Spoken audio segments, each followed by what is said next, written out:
ஆமென். கர்த்தருடைய பரிசுத்த நாமத்துக்கு மகிமை உண்டாகட்டும். 1 நாளாகமம் 29ஆம் அதிகாரம் 12வது வசனம்.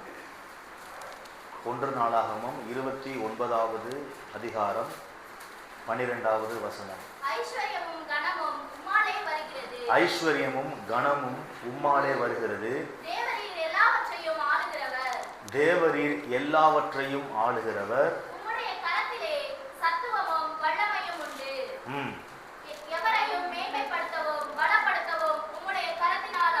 அல்லேலூயா. எல்லாம் சொல்லுங்க.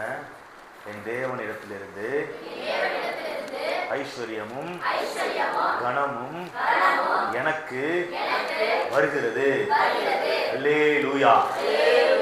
கவனிங்க, கர்த்தருடைய ஆசீர்வாதமே ஐஸ்வர்யத்தை தரும். அதோடு அவர் வேதனையை கூட்டார். இங்கே பார்க்கிறோம், ஐஸ்வர்யமும் கனமும் யாரால் வருகிறது? கர்த்தரால் வருகிறது, தேவனால் வருகிறது. அப்ப ஐஸ்வர்யத்தையும் கனத்தையும் கொடுக்கிறது யார் அப்படின்னா கர்த்தர். கர்த்தர் தான் ஐஸ்வர்யத்தையும் கனத்தையும் கொடுக்கிறாரு. இந்த வருடத்திலே முதல் மாதத்திலே 2வது வாரத்திலே ஒரு முக்கியமான ஒரு சத்தியத்தை நான் உங்களிடத்திலே போதிக்க விரும்புகின்றேன். பாருங்க, பண பிரச்சனைகளுக்கு வேதாகமம் கூறும் தீர்வுகளை இன்றைய நாளிலே உங்களோடு கூட நான் பகிர்ந்து கொள்ள விரும்புகின்றேன். பாருங்க, வேதத்துல 1500 வசனங்கள் ஜபத்தை பற்றி எழுதி இருக்கிறது. ஆனால் 2000த்திற்கும் மேற்பட்ட வசனங்கள் பணத்தை குறித்தும் பொருளை குறித்தும் எழுதப்பட்டிருக்கின்றது. புதிய ஏற்பாட்டில் இயேசு சொன்ன ஓமைகள், ஓமை கதைகள் 38. எத்தனை? 38. அதுல 16 ஓமைகள் பணத்தோடு தொடர்புடைய ஓமைகளாக இருக்கின்றது. பாருங்க, வசனம் சொல்லுது, பண ஆசை எல்லா தீமைக்கும் வேறா இருக்கிறது. பண ஆசை எல்லா தீமைக்கும் வேறா இருக்கிறது அப்படின்னு வசனம் சொல்லுது. பணம் எல்லாவற்றிற்கும் உதவும் அப்படின்னு வசனம் சொல்லுது. அப்ப பணம் எல்லாவற்றிற்கும் கண்டிப்பா உதவும். பணம் இல்லாட்டினா ஒரு சில விஷயங்களை நம்ம என்ன பண்ண முடியாது, உலகத்துல செய்ய முடியாது. அப்ப வேதாகமம் கூறுகின்ற அந்த சரியான முறையிலே நம்முடைய பணத்தை நாம் கையாண்டோமானால் நிச்சயமாகவே ஆசீர்வாதம் பெருக்கெடுத்து ஓடும், ஐஸ்வர்யம் நிரம்பி வழியும். கர்த்தரை நம்புகிறவனோ செழிப்பான். நீயோ கடன் வாங்காதிருப்பாய், அநேக ஜாதிகளுக்கு கடன் கொடுப்பாய். அப்ப பண விஷயத்திலே கர்த்தர் சொல்லுகின்ற அந்த போதனைகளை நாம் கடைபிடித்தோம் என்றால் நிச்சயமாகவே இந்த ஆண்டிலே ஒரு நல்ல ஒரு ஆலோசனை நீங்க கேட்குறீங்க. இந்த ஆண்டு முழுவதும் நீங்கள் ஆசீர்வாதமாக ஐஸ்வர்யமாக இருப்பீங்க. நல்ல ஒரு ஆலோசனையை நீங்க கேட்க போறீங்க. கடன் இல்லாமல் வாழ போறீங்க. எத்தனை பேர் விசுவாசிக்கிறீங்க? இந்த ஆலோசனையை அப்படியே கடைபிடிச்சீங்கன்னா உங்க கடனை எல்லாம் நீங்க அடைத்து தீர்த்து விடுவீர்கள். கடனே இல்லாமல் வாழ்வீர்கள். நிரம்பி வழியிற அளவுக்கு, மிச்சம் எடுக்கிற அளவுக்கு கர்த்தர் உங்களை ஆசீர்வதிப்பார். அந்த ஆசீர்வாதம் அப்படியே நிலைச்சு நிற்கும். பாருங்க, பண பிரச்சனைக்கு வேதாகமம் கூறும் தீர்வுகளை நாம் பார்க்க போகின்றோம். கவனிங்க. இந்த பிரசங்கம் அறுசுவைகளும் கலந்த ஒரு பிரசங்கமாக இருக்கும். அறுசுவைனா எப்படி இருக்கும் சொல்லுங்க? இனிப்பாகவும் இருக்கும் ஃபர்ஸ்ட், அடுத்து கசப்பாகவும் இருக்கும், அடுத்து உரப்பாகவும் இருக்கும், அடுத்து புளிப்புனா எப்படி இருக்கும்? மூஞ்சி அப்படி வைக்கிற மாதிரி இருக்கும், துவர்ப்பாகவும் இருக்கும். எல்லாமே கலந்தது தான் இந்த பிரசங்கம். கண்டிப்பா எல்லாரையும் இந்த வசனம் தொடும். உங்களுக்குள்ள ஒரு மாற்றத்தை இந்த ஆண்டிலே ஏற்படுத்தும் என்று நான் விரும்புகின்றேன். நீங்கள் எல்லாம் ஐஸ்வர்யவான்களாக இருக்க வேண்டும் என்று கர்த்தர் விரும்புகின்றார், நானும் விரும்புகின்றேன். ஏனென்றால் அவரே ஐஸ்வர்ய சம்பனராக இருக்கின்றார். அதற்கான வழிமுறைகளை தான் நான் சொல்லித்தர போறேன் இன்னைக்கு. பாருங்க, எடுத்து வாசிங்க. முதலாவது உபாகமம் 8ஆம் அதிகாரம். உபாகமம் 8ஆம் அதிகாரம் 18வது வசனம். உன் தேவனாகிய கர்த்தரை நினைப்பாயாக, அவரே உன் பிதாக்களுக்கு ஆணையிட்டு கொடுத்த தம்முடைய உடன்படிக்கையை உறுதிப்படுத்தும்படி இந்த நாளிலே உனக்கு உண்டாயிருக்கிறது போல ஐஸ்வர்யத்தை சம்பாதிப்பதற்கான பலனை உனக்கு கொடுக்கிறார். பாருங்க, ஐஸ்வர்யத்தை சம்பாதிப்பதற்கான பலனை யாரு கொடுக்கிறாரு? கர்த்தர் தான் கொடுக்கிறார். அப்ப ஐஸ்வர்யத்தை சம்பாதிப்பதற்கான பலனை அவர் தான் கொடுக்கிறார். சரி, இப்ப பலத்தை கொடுத்துட்டு நம்ம சம்பாதிக்காம இருக்கலாமா? ஐஸ்வர்யத்தை கர்த்தர் கொடுத்துட்டாரு, கொடுத்துட்டு சம்பாதிக்காம இருக்கலாமா? எதுக்காக கொடுத்துருக்கிறாரு? பலத்தை எது கொடுத்துருக்கிறாரு? ஐஸ்வர்யத்தை சம்பாதிப்பதற்கான பலத்தை எது கொடுத்துருக்கிறாரு? ஐஸ்வர்யத்தை சம்பாதிப்பதற்கு தான் கொடுத்துருக்கிறார். பாருங்க, அப்ப கர்த்தர் நாம் ஐஸ்வர்யவான்களாக இருக்க வேண்டும் என்று விரும்புகின்றார். நீங்களும் விரும்ப வேண்டும். அதற்கு அவர் சம்பாதிப்பதற்கான பலத்தை என்ன பண்றாரு? கொடுக்கிறாரு. நம்ம என்ன செய்யணும்? சம்பாதிக்க வேண்டும், சம்பாதிக்க வேண்டும். பாருங்க, சம்பாதிக்க திராணி உள்ளவர்கள் நிச்சயமாகவே சம்பாதிக்க ஆரம்பிக்கும் பொழுது ஒரு இயற்கைக்கு அப்பாற்பட்ட ஒரு ஆசீர்வாதத்தை கர்த்தர் உங்களுடைய வாழ்க்கையிலே கட்டளையிடுவார். மற்றவங்க சம்பாதிக்கிறது வேற, தேவனுடைய பிள்ளைகள் கையிட்டு செய்கிற சகல காரியங்களிலும் கர்த்தருடைய ஆசீர்வாதம் இருக்கிறதுனால அவங்களுடைய சம்பாத்தியம், அவங்களுடைய ஆசீர்வாதம் சூப்பர் நேச்சுரலா இருக்கும். அவங்க மற்றவங்களுடையது நேச்சுரலா இருந்தாலும் உங்களுடைய சம்பாத்தியம், நீங்க செய்கிற வேலைகள் சூப்பர் நேச்சுரலா இருக்கும். இயற்கைக்கு அப்பாற்பட்ட ரீதியிலே கர்த்தர் ஆசீர்வதிக்க வல்லமை உள்ளவராக இருக்கிறார். நம்ம தேவனுடைய வார்த்தை கீழ்ப்படிஞ்சு என்ன பண்ணணும்? சம்பாதிக்க வேண்டும். பாருங்க, ஒரு மனிதன் வேலை கட்டி இல்லாம வீட்டில் உட்காந்து அனிமல் பிளானட் சேனல் என்ன பண்ணிட்டு இருக்கிறாரு? பார்த்துக்கிட்டு இருக்கிறாரு. அனிமல் பிளானட் சேனல் என்ன பண்ணிட்டு இருக்கிறாரு? பார்த்துக்கிட்டு இருக்கிறாரு. பார்த்துக்கிட்டு இருக்க சமயத்தில் அதில் ஒரு சம்பவம் வருது. என்ன வருதுன்னா, ஒரு ஊனமுற்ற நரி, என்னது, 2 காலுமே இழந்த, 2 கால் மட்டும் இழந்த ஒரு நரி, ஊனமுற்ற நரி இருக்குது. சரிங்களா?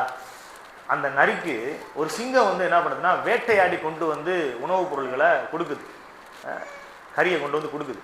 அதை அந்த நரி என்ன பண்ணுது? சாப்பிடுது. அப்போ அவனுக்குள்ள ஒரு விசுவாசம் வருது. என்ன விசுவாசம் வருதுன்னா, கர்த்தர் என்னையும் என்ன பண்ணுவார்?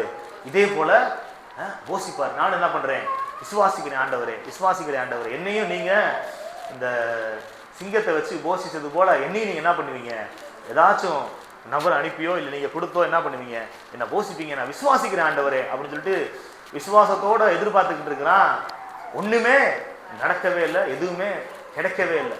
அப்போ ஆண்டவர்கிட்ட அழுகுறான், ஆண்டவரே, ஏன் ஆண்டவரே, நான் விசுவாசிக்கிறேன், விசுவாசிச்சு எனக்கு எதுவுமே கொடுக்கப்பட மாட்டேது அப்படின்னு சொல்லும் பொழுது ஆண்டவர் அவனுக்கு உணர்த்தினாரா, எப்பா, நான் வந்து உன்னை நரியா வைக்கல, நான் உன்னை சிங்கமா வச்சிருக்கிறேன். நீ போய் என்ன பண்ணு? உழைச்சி சம்பாரிச்சு மற்றவங்களுக்கு உதவு, உழைச்சி சம்பாரிச்சு மற்றவங்களுக்கு உதவு அப்படின்னு சொன்னாராம். பாருங்க பாருங்க, அப்ப சம்பாதிக்க கர்த்தர் பலத்தை கொடுக்கிறார் என்றால் நம்ம என்ன செய்ய வேண்டும்? சம்பாதிக்க சம்பாதிக்க வேண்டும். பாருங்க, எடுத்து வாசிங்களேன். 2 தெசலோனிக்கேயர் 2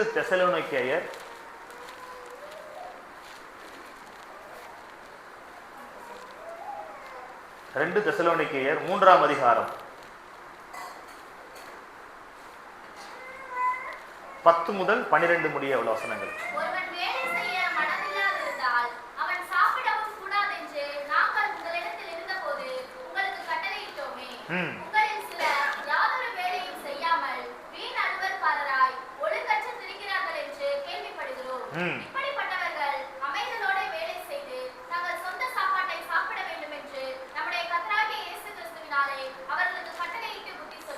அல்லேலூயா. பாருங்க, வசனம் தெளிவா சொல்லுது, ஒருவன் வேலை செய்ய மனதில்லாதிருந்தால் அவன் சாப்பிடவும் கூடாது என்று நாங்கள் உங்களிடத்தில் இருந்தபோது உங்களுக்கு கட்டளையிட்டோமே. உங்களில் சிலர் யாதொரு வேலையும் செய்யாமல் வீண், சொல்லுங்க, வீண் அலுவற்காரராய், பாருங்க, ஒழுங்கற்று திரிகிறார்கள் என்று கேள்விப்படுகின்றோம் அப்படின்னு பவுல் எழுதுகிறதை நாம் பார்க்கின்றோம். பாருங்க, ஒரு சில குடும்பத்தில் ரொம்ப பிரச்சனைகள் இருக்கும். கடன் பிரச்சனைகள் இருக்கும், பொருளாதார நெருக்கடி இருக்கும். அப்படிப்பட்ட நிலைமையில ஒரு நபருடைய சம்பாத்தியத்தை வைத்து என்ன செய்ய முடியாது, அந்த குடும்பத்தை ரன் பண்ண முடியாது. அப்போ சம்பாதிக்க திராணி உள்ளவர்கள், சம்பாதிக்க பலத்தை பெற்றவர்கள் என்ன பண்ணணும், சம்பாதிக்க வேண்டும், சம்பாதிக்க வேண்டும். பாருங்க, நம்ம இந்தியாவில் மட்டும்தான் ஒரு மோசமான நிலைமை இருக்குது. அப்படின்னா பிறந்ததுலேருந்து எல்லாமே என்ன பண்ணணும், பேரண்ட்ஸ் தான் பார்க்கணும். பிள்ளைங்களுக்கு படிக்க வைக்கிறதுல இருந்து, அவங்களுக்கு கல்யாணம் முடிக்க வைக்கிறதுல இருந்து, அதுக்கு சீர்வரிசை செய்கிறதுல இருந்து, அப்புறம் புள்ள பெற்றா டெலிவரி பார்க்குறது, அதுக்கு செலவு பண்ணுறதுல இருந்து, அதுக்கு காது குத்து வைக்கிறது, அது பண்ணுறது, இது எல்லா A to Z என்ன பண்ணணும், பெற்றவங்க தான் பார்க்கணும் அப்படின்ற மாதிரி ஒரு நிலைமை இருக்குது. ஆனால் வெளிநாடுகள்லாம் அப்படி கிடையாது. பாருங்க, அவன் ஒரு குறிப்பிட்ட ஸ்டேஜ், ஒரு 16 வயசு வந்துருச்சு அப்படின்னா அவன் அம்மா அப்பாவை என்ன பண்ண மாட்டான், சார்ந்திருக்க மாட்டான், யாரையும் சார்ந்திருக்க மாட்டான். அவனா என்ன பண்ணுவான், ஏதாச்சும் ஒரு வேலையை பார்ப்பான், வேலையை பார்த்துக்கிட்டே படிப்பான், வேலையை பார்த்துட்டு என்ன பண்ணுவான், படிப்பான். அவனா வேலையை பார்த்து படிப்பான், வேலை பார்த்துட்டு அவனா பொருட்களை வாங்குவான், சம்பாரிச்சு என்ன பண்ணுவான், பொருட்களை யார்கிட்டையும் என்ன பண்ண மாட்டான், ஏந்தி நிற்கவே மாட்டான், கையேந்தி நிற்கவே மாட்டான். அவனா ஒரு கார் வாங்கிடுவான், அவனா ஒரு பைக் வாங்கிடுவான், அவனா வீடு வாங்கிடுவான். பாருங்க, இந்த வெளிநாட்டில் இந்த மாதிரி ஒரு சூழ்நிலைகள் இருக்குது. பாருங்க, நான் பார்க்குறேன்.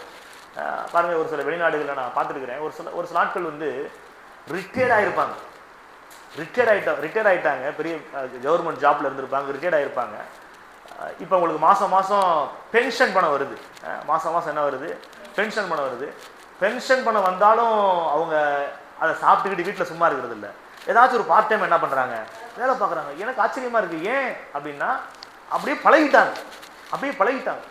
பாருங்க, கர்த்தர் வந்து பலத்தை கொடுத்துருக்கும் போது என்ன பண்ணணும், சம்பாதிக்கணும். பலம் இல்லாத சமயத்தில் ரெஸ்ட் எடுக்கலாம், பலம் இருக்கிறப்ப என்ன பண்ணணும், சம்பாதிக்கணும். தமிழ்ல கூட ஒரு பழமொழி சொல்லுவாங்க, திரை கடல் ஓடியும் திரவியம் தேடு. திரைக்கடல் எங்கே, திரைக்கடல்னா கடல் கடந்து போய் என்ன பண்ணு, திரவியத்தை தேடு. பணத்தை சம்பாதிப்பதற்கான பலத்தை கர்த்தர் கொடுத்துருக்கும் பொழுது என்ன பண்ணணும், சேர்த்து வைக்கணும், சம்பாதிக்க வேண்டும், சம்பாதிக்க வேண்டும். பாருங்க, அப்ப கர்த்தர் வந்து நம்மளுக்கு சம்பாதிப்பதற்கான பலத்தை என்ன பண்றாரு, கொடுக்குறார். பாருங்க, அப்ப வீட்டில் வருமானம் வரக்கூடிய ஏதாவது வேலையை எல்லாரும் என்ன பண்ணணும், பகிர்ந்து செய்ய வேண்டும். பாருங்க, லேடிஸ்லாம் அவங்களுக்கு தைக்கக்கூடிய திறமைகள் இருக்கும், தப்பாங்க. ஒரு சில பேர் கூட பின்னுவாங்க, ஒரு சில பேர் பழங்காலத்து சைட்லாம் பார்த்தீங்கன்னா ஸ்ப்ரிங்கு போடுவாங்க. ஏதாவது ஒரு காரியம் என்ன பண்ணுவாங்க, செஞ்சுக்கிட்டே இருப்பாங்க. ஒரு சில ஆட்களை நான் பார்த்துருக்குறேன், அவங்க வந்து இந்த வேலைக்கெல்லாம் போவாங்க பார்த்தீங்களா, ஆஃபீஸ்க்கு, பேச்சுலராக இருப்பாங்க. அவங்களுக்கு சாப்பாடு செஞ்சு கொடுப்பாங்க. ஒரு 10 பேர்த்துக்கு 15 பேர்த்துக்கு அவங்க என்ன பண்ணுவாங்க, வீட்டு சாப்பாடு சமைச்சு கொடுத்து அதில் ஒரு வருமானத்தை என்ன பண்ணுறாங்க, ஈட்டுக்கிறாங்க. ஏதோ ஒரு வகையில் வருமானத்தை என்ன பண்ணுறாங்க, ஈட்டுகிறார்கள். அவர்களுக்கு பலம் இருக்கும் பொழுதே அவர்கள் என்ன பண்ணுறாங்க, வருமானத்தை ஈட்டு சேர்த்து வைத்து கொண்டுகிறார்கள். அப்புறமேட்டுக்கு பலம் போன பிறகு அவங்க என்ன பண்ணுறாங்க, அனுபவிக்கிறாங்க. அப்போ கர்த்தர் நம்மளுக்கு பலத்தை கொடுத்துருக்க அந்த காலத்திலே நம்ம என்ன பண்ணணும், பணங்களை சேர்த்து வைக்க வேண்டும், சம்பாதிக்க வேண்டும். ஃபர்ஸ்ட் என்ன பண்ணணும், சம்பாதிக்கணும். ஃபர்ஸ்ட் கவனிங்க, ஒரு மனுஷன் வேலை செய்யாமல் இருப்பதற்கு, அதாவது சம்பாதிக்கிறதுக்கு மனம் இல்லாமல் இருப்பதற்கான முதல் காரணம் என்ன தெரியுமா, என்ன சொல்லுங்க, கரெக்டாக சொல்லிட்டாங்க, எடுத்து முதல் பாயிண்ட் சொல்லிட்டாங்க. எடுத்து வாசிங்களேன், நீதிமொழிகள் 10ஆம் அதிகாரம், நீதிமொழிகள் 10ஆம் அதிகாரம். பாருங்க, முக்கியமான சப்ஜெக்ட் பேசுறப்ப ஆட்கள் வெளியே எந்திரிச்சு போயிருக்கீங்க. என்னன்னு எனக்கு ஒன்றும் புரியல, பிசாசு கூட்டு போயிட்டாங்களா, சத்தியத்தை கேட்காதீங்கடா வெளியே. பாருங்க, முக்கியமான தரித்திர நீங்கிறதுக்கான வழியில நான் பேசிக்கிட்டு இருக்கிறேன். நீதிமொழிகள் 10ஆம் அதிகாரம் 4வது வசனம்.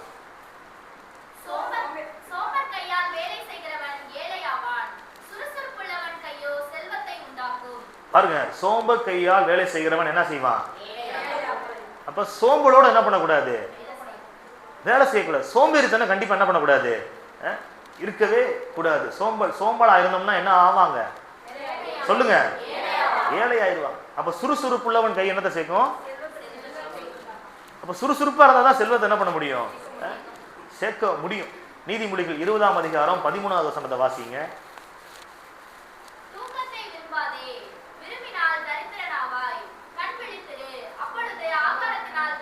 பாருங்க, தூக்கத்தை விரும்பினா தரித்திரன் ஆயிருவ, கண் விழித்து இருந்தால் என்ன ஆவ, திருப்தி ஆவாய். அப்படின்னா என்ன அர்த்தம் அப்படின்னா, ஒரு சில பேருக்கு தூக்கம் தான் முக்கியமா இருக்கும், வேலை செய்யறது முக்கியமா இருக்குது. உழைக்கிறது முக்கியமா இருக்காது, கஷ்டப்படுறதுலாம் முக்கியமா இருக்காது. அவங்களுக்கு வந்து தூக்கம் தான் ரொம்ப முக்கியமா இருக்கு. பாருங்க, அதிகாலையில சீக்கிரத்துல என்ன பண்ணணும், எந்திரிச்சு நம்மளுடைய கடமைகள் என்ன செய்யணும். பாருங்க, ஒரு சில ஆட்கள் பாருங்க, நல்ல வேலை கிடைச்சிரும், ஆனா அந்த வேலையை செய்வதற்கு அவங்க போக மாட்டாங்க. ஏன் அப்படின்னா அவங்களுடைய தூக்கத்தை டிஸ்டர்ப் பண்ணுதான். இப்ப அங்க எத்தனை மணிக்கு இருக்கணும், 8 மணிக்கெல்லாம் அங்க இருக்கணும். ஆனா அவங்க எத்தனை மணிக்கு எந்திரிக்கிறாங்க, 8 மணிக்கு தான் எந்திரிக்கிறாங்க காலையிலேயே. அப்ப 8 மணிக்கு அங்க இருக்கிறோம்னா எத்தனை மணிக்கு எந்திரிக்கணும், 5 மணிக்கு எந்திரிச்சு கிளம்பி சமையல்லாம் பண்ணி போகணும். இப்ப 8 மணிக்கு அங்க இருக்கணும் அப்படின்னா என்னத்த நம்ம எந்திரிக்கிறது 8 மணிக்கு ஆபீஸ் போறதா அப்படின்னு சொல்லி நல்ல வேலைகளை என்ன பண்ணிடுறாங்க, தூக்கத்துக்காக என்ன பண்றாங்க, வேலைகளை விட்டுறாங்க. தூக்கத்தை பிரதானமா பெருசா பாக்குறதுனால கர்த்தர் கொடுத்த அந்த பலத்துல என்ன செய்யறது இல்லை, வேலை அவங்க செய்யறது இல்லை. நீதிமொழிகள் 6ஆம் அதிகாரம் 9 முதல் 11 முடிய உள்ள வசனங்களை வாசிங்க.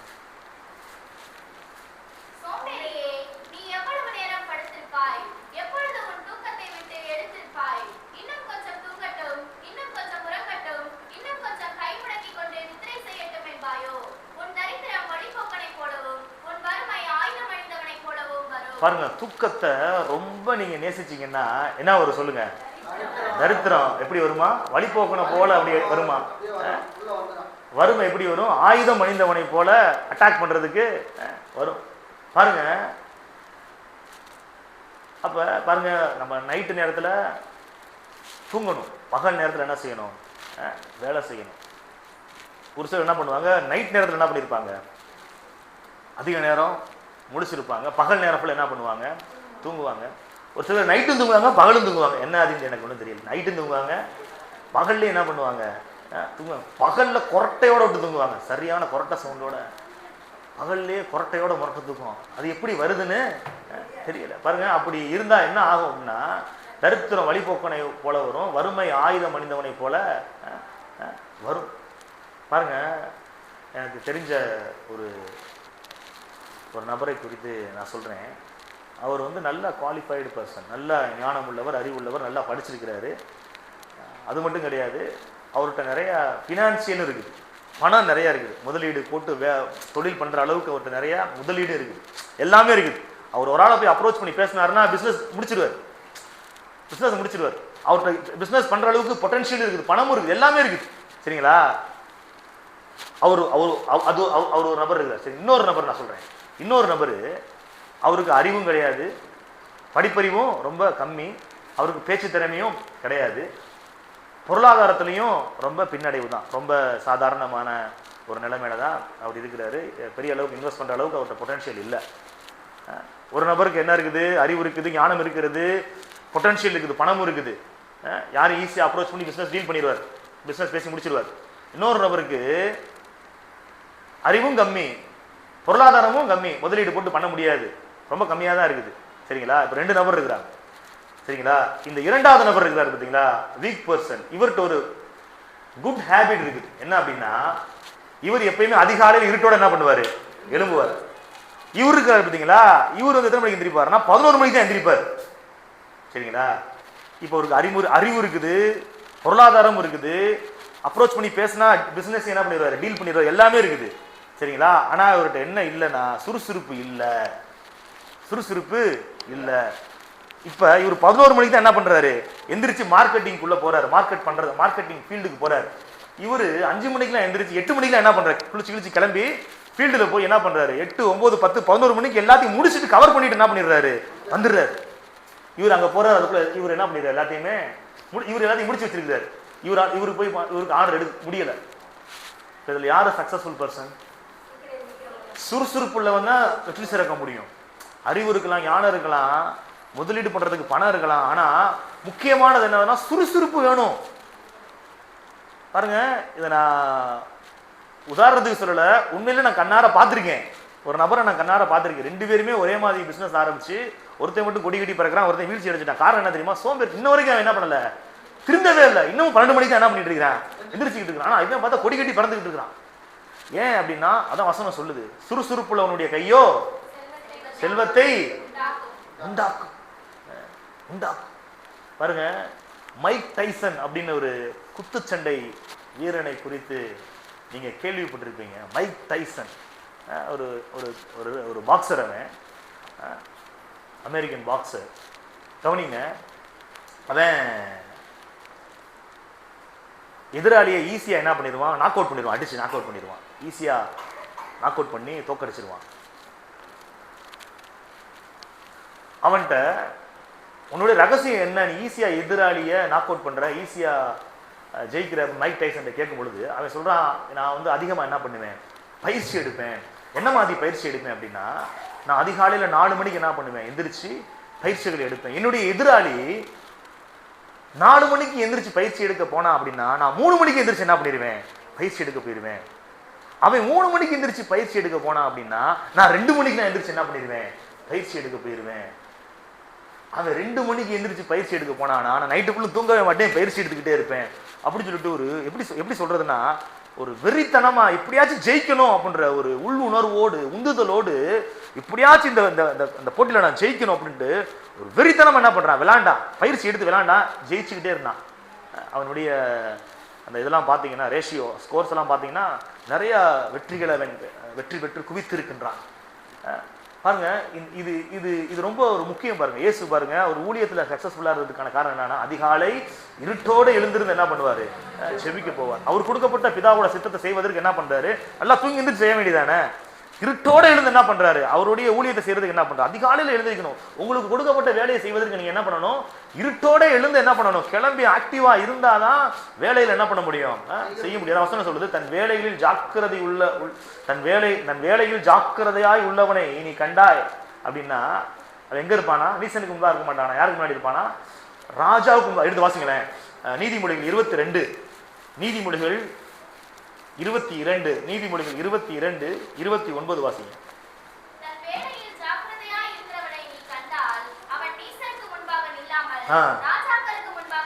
பாருங்க, ஜாக்கிரதை ஜாக்கிரதை ஜாக்கிரதை என்ன மீன், இங்கிலீஷ் என்ன போட்டிருக்கு, டெலிஜியன்டா, diligent diligent diligent is his work. டெலிஜென்ட்னா என்ன மீனிங்னா, ஊக்கமாக செய்யறது, உற்சாகமாக செய்யறது, அதான் ஜாக்கிரதை. டெலிஜென்ட்னா ஊக்கமாக உற்சாகம். கொடுக்கப்பட்ட வேலை எப்படி செய்யணும்னா, என்னத்தை இன்னைக்கு போய் வேலை செஞ்சுக்கிட்டு, என்னத்தை இன்னைக்கு சமைச்சுக்கிட்டு, என்னத்தை இன்னைக்கு போய் வேலை போய் பார்த்துக்கிட்டு அப்படின்றது இல்லாம ஒரு ஊக்கமாக உற்சாகமாக செய்யும் பொழுது உயர்வு உங்களை தேடி வரும். எந்த வேலை செஞ்சாலும் நீ ஊக்கமா உற்சாகமா என்ன பண்ணணும், செய்யணும். அசால்ட்டா செய்யக்கூடாது, அசால்ட்டா செய்யக்கூடாது. அடுத்து, ஒரு மனுஷன் வேலை செய்யாம போக்கு சொல்றதுக்கு, வேலை செய்யாம இருப்பதற்கான அடுத்த காரணம் என்ன அப்படின்னா, பாருங்க,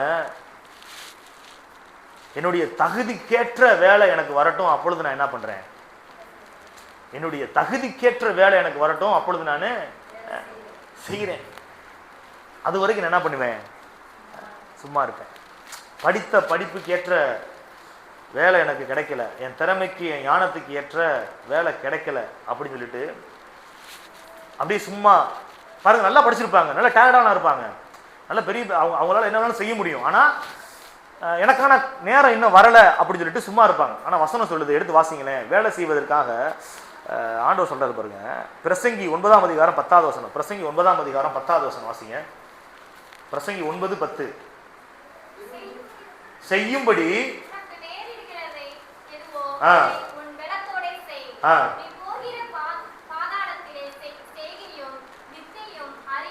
பாருங்க, செய்யும்படி உன் கைக்கு நேரிடுகிறது எதுவோ அதை உன் பலத்தோட, அதாவது உனக்கு உன் கைக்கு என்ன செய்ய நேரிடுகிறதோ, என்ன உனக்கு வருதோ அதை என்ன பண்ணு, செய்யி. உன் கைக்கு நேரிடுகிறத என்ன பண்ணு, உன் முழு பலத்தோட செய்யி. அதை தான் செய்வேன், இதை தான் செய்வேன், அது வரும்போது பார்த்துக்கலாம். இப்ப வர்றதை என்ன பண்ணு, வாங்கி செய். வர்றத வாங்கி செய். உன் கைக்கு எது வேலை வருதோ அதை என்ன பண்ணு, உன் முழு பலத்தோட செய். பாருங்க, முழு பலத்தோடு செய்யும் பொழுது கர்த்தர் என்ன பண்றாருன்னா, உயர்வுகளை மனிதனுடைய வாழ்க்கையிலே கட்டளையிடுகின்றார். பாருங்க, யோசேப்பு அவன் பெரிய தரிசனத்தை பார்க்குறான்.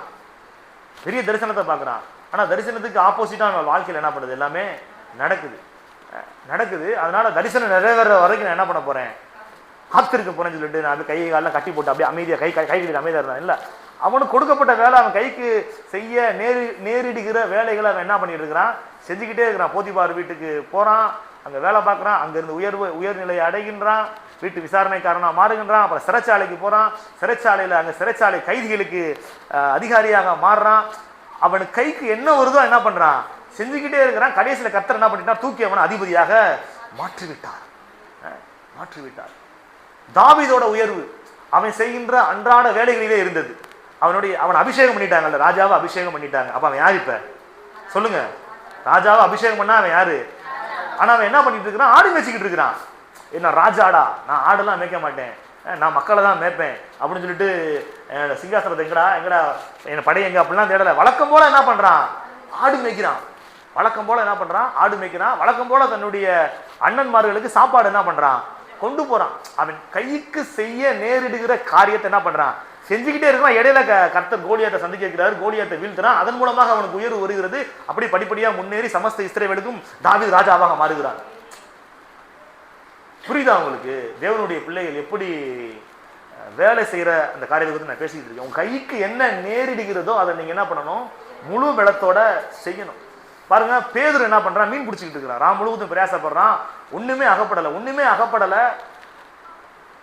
சரி, இப்ப ஆண்டவர் என்ன பண்றாரு, அந்த இடத்துல என்ன பண்றாரு, அவனை சந்திச்சு பாருங்க, அவன் படகு என்ன பண்றாரு, நிரப்பிட்டு இப்ப அவனுடைய அழைப்பு என்னது, ஊழியம். இப்ப அவனை மனுஷனை பிடிக்கிறவனா நான் மாத்துறேன் அப்படின்றாரு. எங்க பிடிக்கிறாரு, மீன் பிடிக்கிற இடத்துல அவனை பிடிக்கிறாரு. எந்த இடத்துல அவனை பிடிக்கிறாரு, அவன் செய்யற வேலையில அவனை போய் என்ன பண்றாரு, சந்திச்சு பிடிக்கிறாரு. பாருங்க, ஏதாச்சும் கைக்கு நேரிடுகிறத என்ன பண்ணிட்டு இருக்கணும், செஞ்சுக்கிட்டே இருக்கணும். கர்த்தருடைய அழைப்பு, கர்த்தருடைய காரியம் வந்து அப்படி என்ன பண்ணும், தூக்கிட்டு போயிடும். பவுல் அவனுடைய உயர்வு எப்படி இருந்துச்சு, அவன் அப்போஸ்தலனாக எப்படி மாறுகிறான், அவன் செய்யற ரொட்டீன் ஒர்க்கு, அதே வேலையில கர்த்தர் என்ன பண்றாரு, அவனை தமஸ்குல இடைப்பட்டு சந்திச்சு பிரதான ஆசாரியர்கள் நிருபங்களை வாங்கிட்டு சபைகளை துன்புறுத்த போனவனை இப்ப சபைகளுக்கு நிருபங்களை எழுதுகிறவனாக மாற்றுகிறார். இடையில அவர் சந்திக்கிறார், அவன் ரொட்டீன் ஒர்க்ல அவனை சந்திச்சு கர்த்தர் முன்னேற்றுகிறார். நான் என்ன சொல்றேன் அப்படின்னா, உங்க கைக்கு செய்ய நேரிடுகிற காரியங்களை நீங்க என்ன பண்ணணும், செய்ய ஆரம்பிக்கணும். உயர்வை வந்து நம்ம என்ன பண்ணக்கூடாது, தேடி ஓட வேண்டிய அவசியம் இல்லை. உயர்வு உங்களை தேடி வரும். நீங்க செய்ய வேண்டிய வேலையை மட்டும் செஞ்சுக்கிட்டே இருந்தா போதும். செய்ய வேண்டிய வேலையை செஞ்சுக்கிட்டே இருந்தா போதும். பாருங்க, ஒரு சில பேர் பாருங்க, செய்ய வேண்டிய வேலையை விட்டுட்டு இவங்களா ஒரு காரியத்தை என்ன பண்ணுவாங்க, செய்ய ஆரம்பிப்பாங்க. கடைசியில் கடன்ல மூழ்கிடுவாங்க.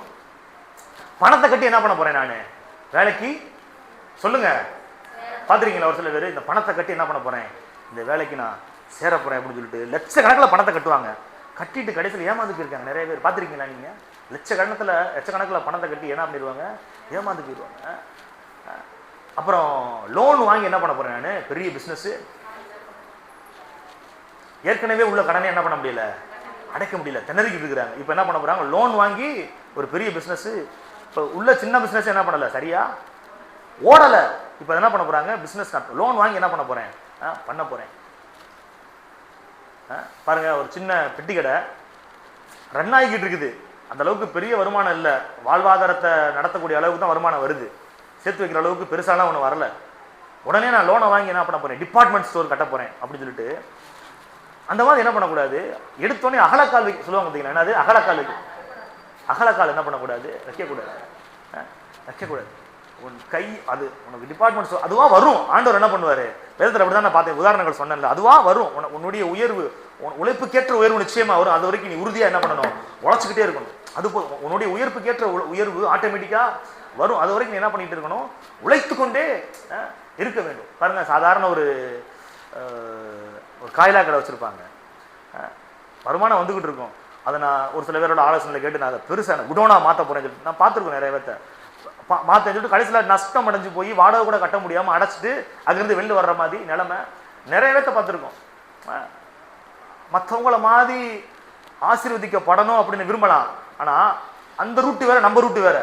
ஆண்டவர் நம்மளை நடத்துகிற ரூட்டு வேற. ஆண்டவர் நம்மளை நடத்துகிற ரூட்டு, நான் சொல்றது உங்களுக்கு புரியுதா? நான் சொல்றது உங்களுக்கு புரியுதா? அப்ப உன் கையிட்டு செய்ய நேரிடுகிறது எதுவோ அதை உன் முழு பலத்தோட என்ன பண்ணணும், செய்யணும். தேவையில்லாத பிஸ்னஸ் என்ன பண்ணக்கூடாது சொல்லுங்கள் உங்களுக்கு ஆலோசனை தான் சொல்கிறேன், எச்சரிப்பு தான் சொல்கிறேன். நான் சொல்கிறது வந்து உங்களுக்கு நான் சொல்லிட்டேன், திடீர்னு கசப்பாக கூட இருக்கும், உரப்பாக கூட இருக்கும். நீங்கள் ஃபினான்ஷியலாக நல்லா இருக்கணுன்றதுக்காண்டி நான் ஆலோசனையில் சொல்கிறேன். கவனிங்க, உங்களுக்கு வெறுப்பாக கூட இருக்கும், அதை பற்றி எனக்கு கவலையே கிடையாது. ஏன்னா நான் வந்து பிபிஏ எம்எஸ்டபிள்யூ, நான் மாஸ்டர் டிகிரி ஹோல்டர். நான் வந்து எம்எஸ்டபிள்யூ முடிச்சிருக்கிறேன், பிபிஏ படிச்சிருக்கிறேன், பிரின்சிபல்ஸ் ஆஃப் மேனேஜ்மெண்ட் படிச்சிருக்கிறேன், பிஸ்னஸ் டெவலப்மெண்ட் படிச்சிருக்கிறேன். எனக்கு எல்லா மார்க்கெட்டிங் தெரியும், சேல்ஸ் டெவலப்மெண்ட் எப்படி பண்ணணும் தெரியும், எல்லா கம்பெனிஸ் நான் ஒர்க் பண்ணியிருக்கிறேன். உங்களுக்கு நான் ஒரு சில ஆலோசனைகளை வேதாகமத்தின் அடிப்படையில் இன்றைக்கி நான் கொடுக்க விரும்புகிறேன். பாருங்கள், ஒரு சில பேர் பாருங்கள், இந்த ஒரு சில பிஸ்னஸ் சொல்லுவாங்க பாருங்கள், என்னன்னா மல்டி லெவல் மார்க்கெட்டிங். கேள்விப்பட்டிருக்கீங்களா? என்ன அது? எம்எல்எம். என்னது? MLM, multi level marketing. Multi level marketing அப்படின்னு சொல்லுவாங்க. நெட்வொர்க் மார்க்கெட்டிங், செயின் மார்க்கெட்டிங் அப்படின்னு சொல்லுவாங்க. அதெல்லாம் நான் படிச்சிருக்கிறேன், நானும் அதில் இருந்திருக்கிறேன், நிறைய பேர்த்த சேர்த்து விட்டு நாசமாக்கியிருக்கிறேன்.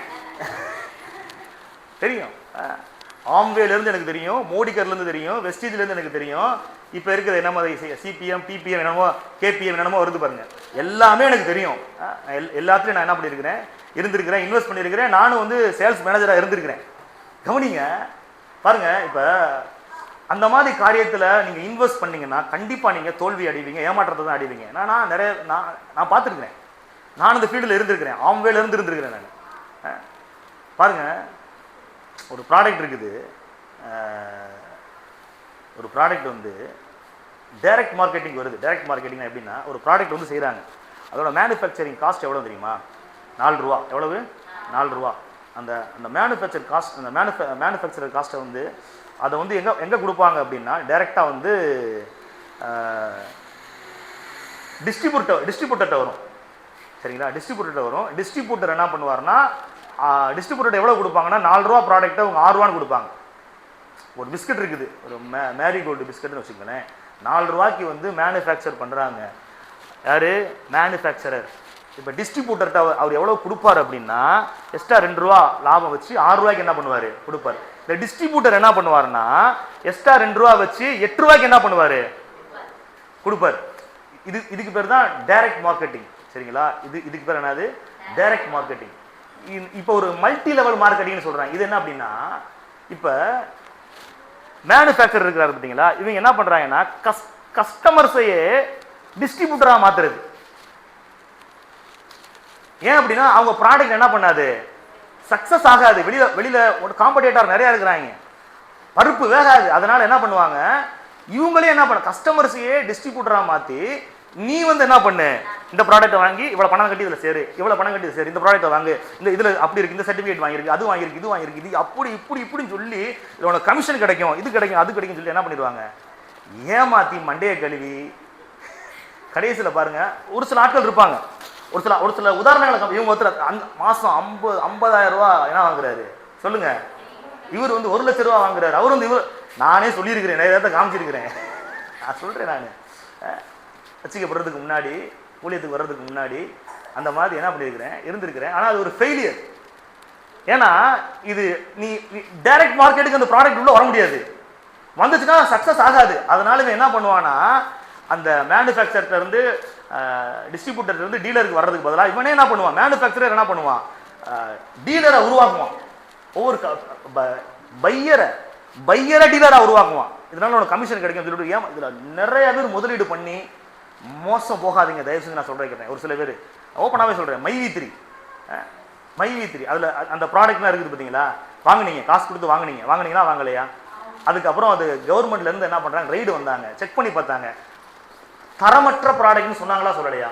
அது வந்து அவங்க சர்டிஃபிகேட் பண்ணும் பொழுது அதில் என்ன இல்லை, தரம் கிடையாது.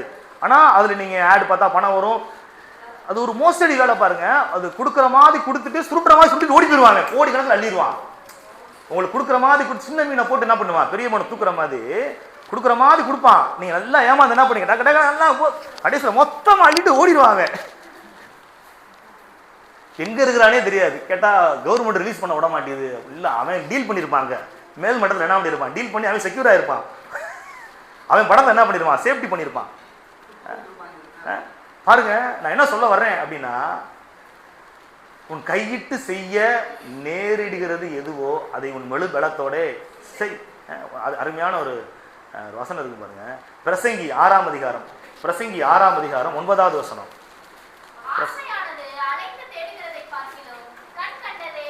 பாருங்க, ஆசையானது அலைந்து திரிகிறதை பார்க்கிலும் கண் கண்டதே நலம். உங்களுக்குரியதை கர்த்தர் உங்களுக்கு முன்பாக வச்சிருக்கிறார். உங்களுக்குரிய வேலை உங்களுக்கு முன்பதாக தான் இருக்குது. உங்களுக்குரிய பிளஸிங் உங்களுக்கு முன்பதாக தான் இருக்குது. என்னங்க சொல்றீங்க? ஆமா, நம்ம ஆராதிப்பதற்கான இடம் எங்க இருந்துச்சு? ஆகாருடைய மகனுடைய தாகத்திற்கான தண்ணீர் எங்க இருந்துச்சு? பக்கத்துல தான் இருந்துச்சு. ஆபிரகாமுடைய மகனை பலியிடுவதற்கு போக போற சமயத்துல அந்த அதுக்கு ரீப்ளேஸ்மெண்டா ஆடு எங்க இருந்துச்சு? பக்கத்துல. எல்லாமே பக்கத்துல தான் என்ன பண்ணும். சரி, பேதுருவோட வலைய அல்றது ராமுழுவது பிரயாசப்பட்டு ஒண்ணுமே கிடைக்கல. அப்ப எந்த இடத்துல வலைய போடுறான்? எந்த இடத்துல தோத்து போனாலும் அதே இடத்துல தான். எல்லாமே அங்கதான் இருக்குது. நான் சொல்றேன், உங்க ஆசீர்வாதம் எங்க இருக்குது? உங்களை சுத்தி. அது கண்டுபிடிச்சீங்கன்னா நீங்க ஆசீர்வதிக்கப்பட்டிருவீங்க. நீங்க செய்யற வேலையில தான் உங்களுக்கு ஆசீர்வாதம். ஆசையானது அலைந்து திருவதை பார்க்கலும் கண் கண்டதே நலம். அடுத்து இன்னொன்னா, எனக்கு எல்லாமே இருக்குது, நான் எதுக்கு வேலை செய்யணும்? எனக்கு எல்லாமே இருக்குது, நான் எதுக்கு வேலை செய்யணும்? பாருங்க, அப்படின்ற மனநிலை இருந்துச்சுன்னா அது தரித்திரத்தை நிச்சயமா கொண்டு வரும். ஒரு சில பேருக்கு பாருங்க, நிறைய வீடு கட்டி வாடகைக்கு விட்டுருப்பாங்க. வாடகை வரும், நல்லா வாடகை வரும். அந்த வாடகையை வச்சு என்ன பண்ணுவாங்க? உட்காந்து சாப்பிடுவாங்க. அது கொஞ்ச காலத்துக்கு அப்புறம் என்ன பண்ணிடும்? அது இதாகாது பாருங்க. அப்புறம் ஒரு சில பேர் பாருங்க, இந்த ஆன்லைனில் வேலை பார்ப்பாங்க. மாதம் என்ன வருது? அக்கௌண்ட்டு நிரம்புகிறது. இந்த மாதிரி காரியங்கள்லாம் இருக்கும் பொழுது எதுக்கு நான் சம்பாதிக்கணும் அப்படின்னு சொல்லிட்டு, வர்ற வருமானமே எனக்கு போதுமானதாக இருக்குது, எதுக்கு நான் சம்பாதிக்கணும் அப்படின்னு சொல்லிட்டு வேலை செய்யாமல் அப்படியே இருப்பாங்க. பாருங்க, இது குறைவுகள் ஏற்படும் பொழுது திணறல் உண்டாயிரும். ஒரு சில நேரத்தில் குறைவுகள் ஏற்படும் பொழுது திணறல் உண்டாயிரும். ஏன் அப்படின்னா, பாருங்க, கவனிங்க. எல்லாமே இருந்தாலும் ஏதாவது ஒரு வேலை என்ன செய்யணும்? சொல்லுங்க. எல்லாமே இருந்தாலும் ஏதாச்சும் ஒரு வேலையை செய்யணும். இது ஆண்டவர் வைத்த வழிமுறை. ஏதேன எல்லாமே இருந்துச்சா இல்லையா? சொல்லுங்க. சகல விதமான கனியின் விருட்சங்களை என்ன பண்ணலாம்? சாப்பிட்றதுக்கு எல்லாமே இருந்துச்சு.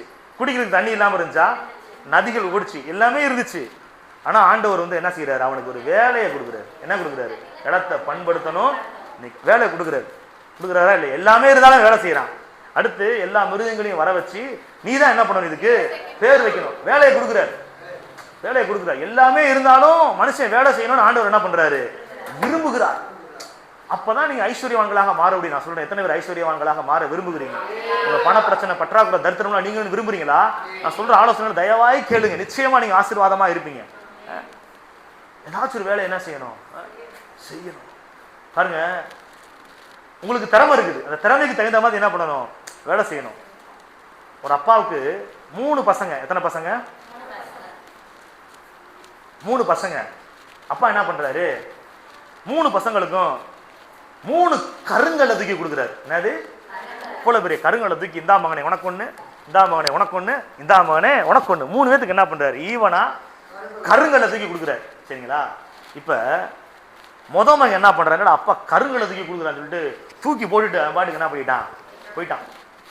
இன்னொரு மகன் என்ன பண்றான்? அந்த கருங்கலை பார்த்துட்டு கொண்டு போய் ஒரு கொத்தனார்கிட்ட கொண்டு போய், ஐயா இதை கொடுத்துட்டு எனக்கு இதை வாங்கிட்டு எனக்கு ஒரு 200 ரூபா கொடுங்க, இதை வாங்கிட்டு 200 ரூபா கொடுங்க அப்படின்னு சொல்லிட்டு 200 ரூபா வாங்கிட்டு வந்துட்டான்.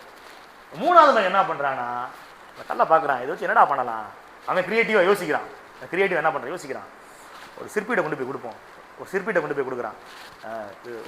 நான் சொல்ற மாதிரி ஒரு சிலையா செதுக்கு, உனக்கு எவ்வளோ காசு வேணும் நான் தர்றேன். இன்வெஸ்ட் பண்ணுறான். சரிங்களா?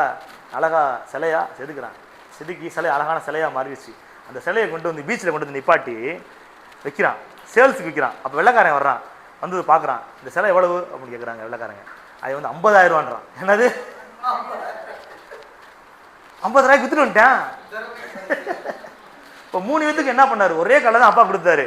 ஒருத்தையும் அசால்ட்டா தூக்கி போட்டான், ஒருத்தையும் வேல்யூ தெரியாம வித்துட்டு வந்துட்டாங்க புத்தனார்கிட்ட. ஒருத்தையும் தன்னுடைய டேலண்ட்டை யூஸ் பண்றான், தனக்கு கொடுத்த அந்த திறமையை யூஸ் பண்ணி அதை செதுக்கி சிற்பமாக்கி அதை அழகாக்கி அதை 50,000 ரூபாய்க்கு வித்துட்டான். பாருங்க, கர்த்தர் இன்னைக்கும் எல்லாருக்கும் ஈவனா எல்லாத்துக்குமே ஒரே மாதிரி சந்தர்ப்பங்களையும் வாய்ப்புகளையும் திறமைகளையும் கொடுத்துருக்காரு. நம்ம அதை சரியான முறையில் பயன்படுத்தணும்னா நிச்சயமா வெற்றி பெற்று விடுவோம். பிசாசு நம்மளை அப்படியே அந்த கள்ளத்துக்கு கூட என்ன நம்ம ஆண்டவர் நம்மளுக்கு என்னத்தான் கொடுத்துருக்கிறாருன்னு சொல்லிட்டு அந்த அசால்ட்டை நினைச்சிருவோம் ஒரு சில நேரத்தில். அல்லது நம்மளுக்கு கொடுத்த திறமைகளை வேல்யூ இல்லாமல் இவ்வளோதான் போகும் போல அப்படின்னு நினச்சிருவோம். ஆனால் அது என்ன கொடுத்துருந்தாலும் சரி, உங்களுக்கு கொடுத்த அந்த தாளந்துகளை, உங்களுக்கு கொடுத்த அந்த அறிவை பயன்படுத்தி சரியான முறையில் நீங்கள் அதை அணுகுனீங்க, அதை கையாண்டீங்கன்னா நிச்சயமாக ஆசீர்வாதமாக இருப்பீங்க. பாருங்க, அடுத்து பண பிரச்சனைக்கு வேதாகமம் கூறும் அடுத்த தீர்வு பாருங்க, வரவுக்கு தக்க செலவு செய்யுங்கள், கணக்கு பார்த்து செலவு செய்யுங்கள். எடுத்து வாசிங்க, லூக்கா 14ஆம் அதிகாரம் 30வது வசனம். லூக்கா 14ஆம் அதிகாரம் 30வது வசனம்.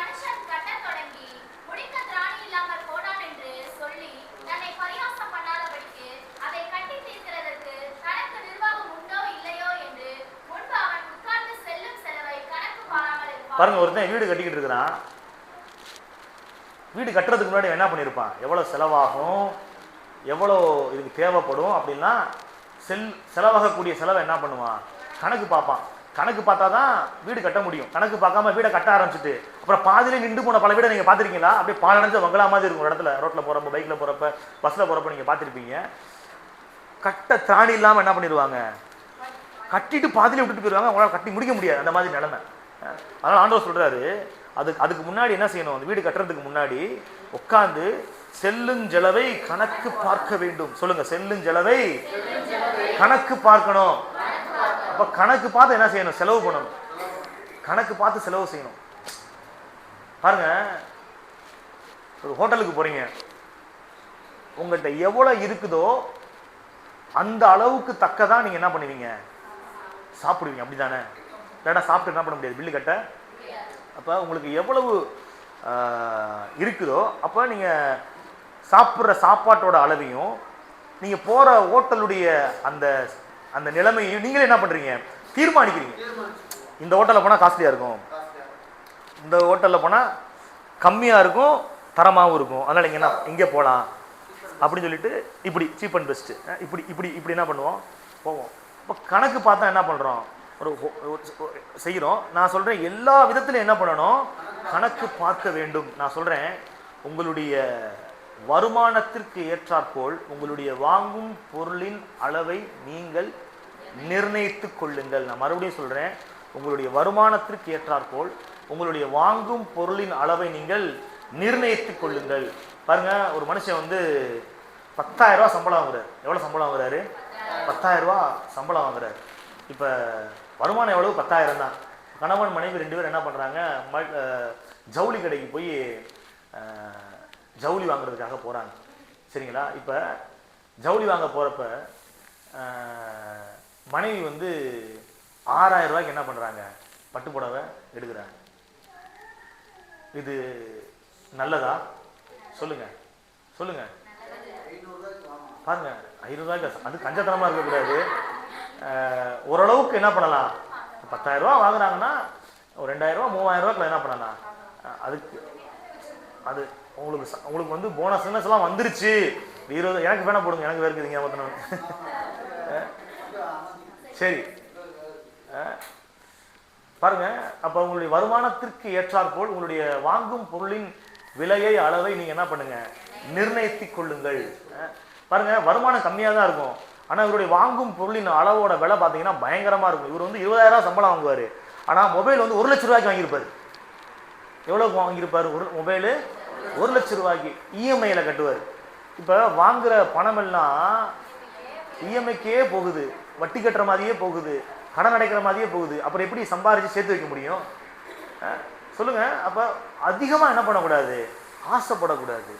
வரும்போது வரட்டும், கிடைக்கும் போது கிடைக்கட்டும். உங்களுக்கு வருமானம் பெருகுச்சுன்னா அப்போ உங்களுடைய வாங்கும் பொருளின் அளவோட விலையும் நீங்க உயர்த்திக்கங்க. இப்ப இருக்கிறது தகுந்த மாதிரி என்ன பண்ணணும், விரலுக்கு ஏற்ற வீக்கம், வருமானத்துக்கு ஏற்ற தரமான சோப்பு, அந்த மாதிரிதான். கவனிங்க,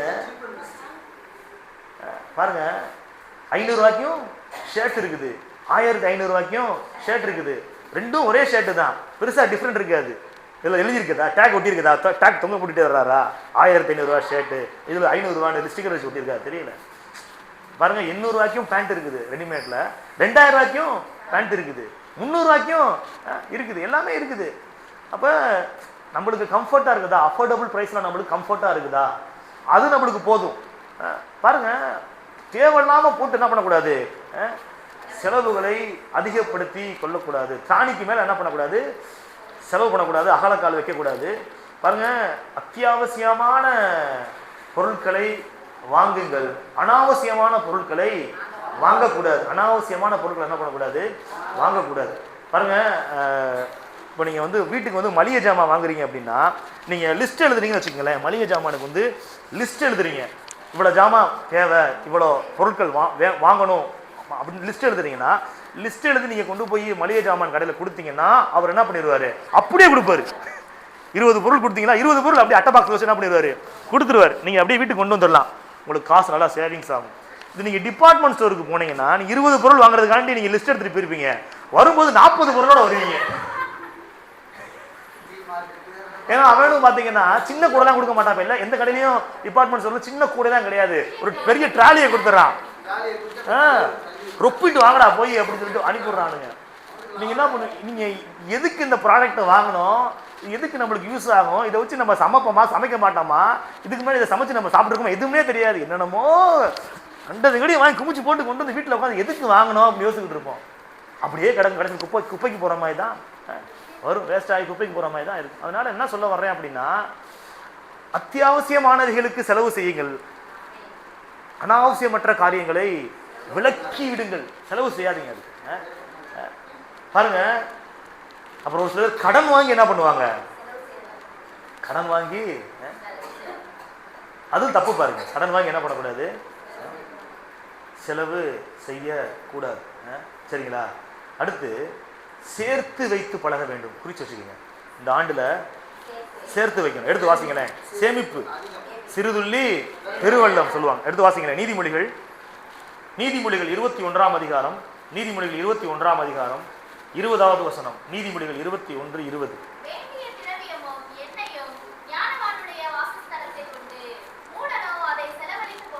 பாருங்க மூடனோ செலவழித்து, பாருங்க எண்ணெயும் திரவியமையும் யார்கிட்ட இருக்குது, ஞானவனுடைய வீட்டில் இருக்குது அப்படின்னா என்ன அப்படி இருக்கிறான், சேர்த்து வச்சிருக்கிறான். மூடன் என்ன பண்ணிருக்கிறான், எல்லாத்தையும் செலவழிச்சிருக்கிறான். பாருங்க கர்த்தர் என்னைக்குமே சேர்த்து வைக்க சொல்லி கொடுக்கிறவர். ஏன்னா அவரே செஞ்சு காமிச்சிருக்கிறார். எதில் செஞ்சு காமிச்சிருக்கிறார், 5 அப்பம் 2 மீன் ஆசீர்வதிச்சு பெருக பண்ணி 12 கூட நிறைய மிச்சம் எடுக்க வச்சாரு. எல்லாரும் சாப்பிட்டு திருப்தி 12 கூட நிறைய மிச்சம் எடுத்து சேர்த்து வச்சாங்க.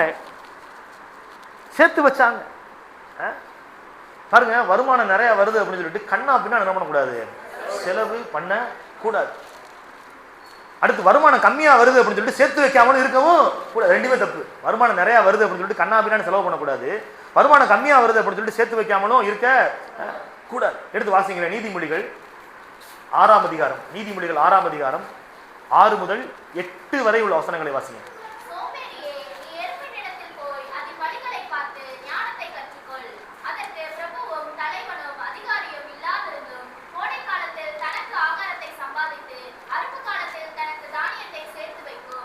பாருங்க எறும்பு என்ன பண்ணுதா, சேர்த்து வைக்குதான். எறும்புட்ட போய் நீ என்ன பண்ண, கற்றுக்கொள். சம்பாதிக்காதவன் சேர்த்து வைக்காதவனை சோம்பேறி என்று வசனம் சொல்கிறது. அப்ப என்ன பண்ணணும், சேர்த்து வைக்கணும். வருமானத்துல ஒரு பகுதி என்ன பண்ணணும், எடுத்து சேர்த்து வைக்கணும். பாருங்க பையனை வந்து ஒரு காலேஜில் சேர்க்கறதுக்காக அப்பா வந்து காலேஜ் கூட்டு போறாரு. அந்த பட்டய படிப்பை அந்த பையன் படிச்சு முடிச்ச உடனே அவனுக்கு நல்ல ஒரு வேலை கிடைக்கும். சரிங்களா? ஆனா அந்த பட்டய படிப்பு படிப்பதற்கான பணம் அப்பாட்ட இல்லை. உடனே காலேஜுக்கு போயிட்டு அவனை சேர்க்காம சோகத்தோடு அப்பா அப்படியே திரும்பி வீட்டுக்கு வர்றார்.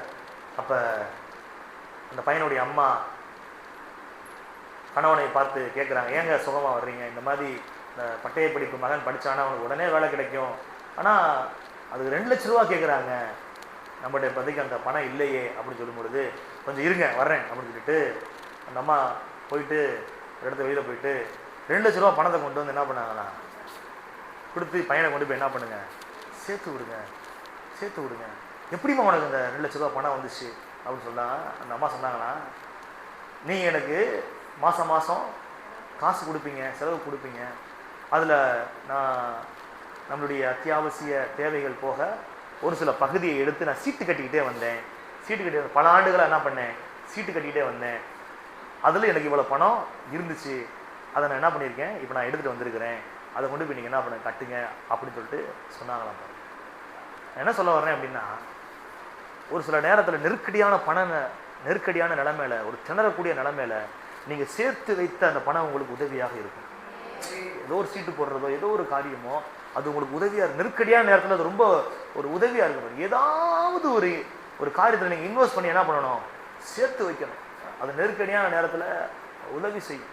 நல்ல ஒரு நம்பிக்கையான அரசு அங்கீகாரம் பெற்ற ஒரு பேங்க்ல என்ன பண்ணுங்க, அக்கௌண்ட் ஓப்பன் பண்ணுங்க, சேவிங்ஸ் அக்கௌண்ட் ஓப்பன் பண்ணுங்க. பணத்தை வந்து என்ன பண்ணுங்க, சேவிங்ஸ் பண்ணுங்க. சீட் ஏதாச்சும் நல்ல நம்பிக்கையான நம்பகத்தன்மை வாய்ந்த காரியமாக இருந்துச்சுன்னா நீங்கள் அதில் கட்டுங்க. பணம் உங்களுக்கு திருப்பி வர்றது நம்பகத்தன்மையானதாக இருந்துச்சுன்னா ஏதாச்சும் ஒரு காரியத்தில் நீங்கள் உங்கள் பணத்தை என்ன பண்ணுங்கள், சேர்த்து வைக்கிறதுக்கு நீங்கள் இருக்கும் பொழுது நான் சொல்கிறேன், நீங்கள் சேர்த்து வச்ச அந்த பணத்தை வச்சு உங்கள் கடனை நீங்கள் அடைக்கலாம். சேர்த்து வச்ச அந்த பணத்தை வச்சு நெருக்கடியான நிலைமையில அந்த டீல் பண்ணலாம், அந்த பிரச்சனையை டீல் பண்ணலாம். சேர்த்து வைக்கிறது ரொம்ப ஒரு அவசியமான ஒரு காரியமாக இருக்குது பாருங்க. சரி, நமக்கு மட்டும் கிடையாது, பிள்ளைகளுக்கு என்ன பண்ணணும், சேர்த்து வைக்கணும் அப்படின்னு சொல்லிட்டு வசனம் சொல்லுது. நல்லவன் தன் பிள்ளைகளின் பிள்ளைக்கு சுதந்திரம் வைத்து போகின்றான். அப்போ பிள்ளைகளுக்கு என்ன பண்ணணும், உங்கள் பிள்ளைகளுக்காக நீங்கள் சேர்த்து வச்சுருக்கீங்களா சொல்லுங்கள். பிள்ளைங்களுக்காக என்ன பண்ணணும், சிலத்துக்கு பிள்ளையே பிறக்காட்டினா கூட என்ன பண்ணுறாங்க, பிள்ளைகளுக்காக என்ன பண்ணுறாங்க, சேர்த்து வைக்கிறாங்க, நகை வாங்கி வைக்கிறாங்க, ஏதாச்சும் ஒரு அக்கௌண்ட்டில் வந்து போட்டு வைக்கிறாங்க. இப்போ அந்த போஸ்ட் ஆஃபீஸில் ஒரு சில திட்டங்கள்லாம் வந்திருக்கு. செல்வ மகள்னு ஒரு திட்டம் வருது. மாதம் இவ்வளோ அமௌண்ட்டு கட்டணும் அப்படின்னா ஃப்யூச்சரில் அந்த பிள்ளைக்கு வந்து பெரிய அளவில் பணம் வரும், ரிலீஸ் ஆகுது அப்படின்லாம் சொல்கிறாங்க. ஏதாவது ஒரு காரியத்தை என்ன பண்ணணும், செஞ்சுக்கிட்டே இருக்கணும். சரியான ஒரு இடத்துல நீங்கள் என்ன பண்ணணும், இன்வெஸ்ட் பண்ணணும். முக்கியமாக நீங்கள் பணத்தை வந்து கோல்டில் என்ன பண்ணலாம், கோல்டில் இன்வெஸ்ட் பண்ணலாம். கோல்டில் இன்வெஸ்ட் பண்ணிங்கன்னா நீங்கள் ஏமாந்து போக மாட்டீங்க. ஏன்னா கோல்டு வந்து என்ன ஆகுது, நாளுக்கு நாள் இன்க்ரீஸ் ஆகிட்டே போகுது. அடுத்து லேண்டில் என்ன பண்ணலாம், லேண்டோட வேல்யூ என்ன பண்ணுது, நாளுக்கு நாள் இன்க்ரீஸ் ஆகிட்டே போகுது. அப்போ கோல்டுலையும் இடத்துலையும் உங்களுடைய முதலீடு நீங்கள் போட்டு வச்சுக்கிட்டே இருந்தீங்கன்னா அது பயங்கரமான வேல்யூவாக இருக்கும் ஃப்யூச்சரில். ஒரு காலத்தில் ஒரு பவுன் எவ்வளோ வந்துச்சு, 4000 2000, இப்போ எவ்வளோ இருக்குது பாருங்க. அப்போ நான் என்ன சொல்கிறேன்னா, கோல்டை என்ன பண்ணுங்க, சேமிச்சு வைங்க. உங்களுக்கு நெருக்கடி காலத்தில் அது உதவி செய்யும், ரொம்ப உதவி செய்யும். லேண்டில் போட்டு நீங்கள் என்ன பண்ணுங்க, தேவையில்லாத விஷயத்தில் என்ன பண்ணாதீங்க, போட்டு இன்வெஸ்ட் பண்ணாதீங்க. வேல்யூவான விஷயத்தில் என்ன பண்ணுங்க, பணத்தை சேர்த்து வைங்க. அது ஃபியூச்சரில் கண்டிப்பாக என்ன பண்ணும், உங்களுக்கு அது உதவியாக நிச்சயமாக இருக்கும். அடுத்து நீங்கள் வந்து பொருளாதாரத்தில் மேம்படணும் அப்படின்னா இன்னொரு காரியத்தை நீங்கள் விடணும். என்ன அப்படின்னா, சிற்றின்பத்தை என்ன பண்ணணும், எடுத்து வாசிங்களேன். நீதிமொழிகள் 21ஆம் அதிகாரம், நீதிமொழிகள் 21ஆம் அதிகாரம் 17வது வசனம்.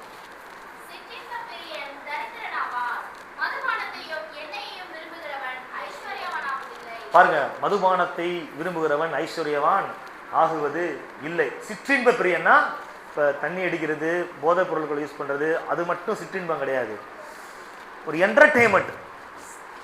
பாருங்க, அதிக நேரம் டிவி பார்க்கறது சிற்றின்பம், அதிக நேரம் மொபைலில் உட்காந்து ஷார்ட்ஸ் பார்க்கறது சிற்றின்பம், அதிக நேரம் என்ன சொல்றது, பொழுதுபோக்கு அம்சங்களில் உங்களை ஈடுபடுத்தி கொள்வது அது சிற்றின்பம்.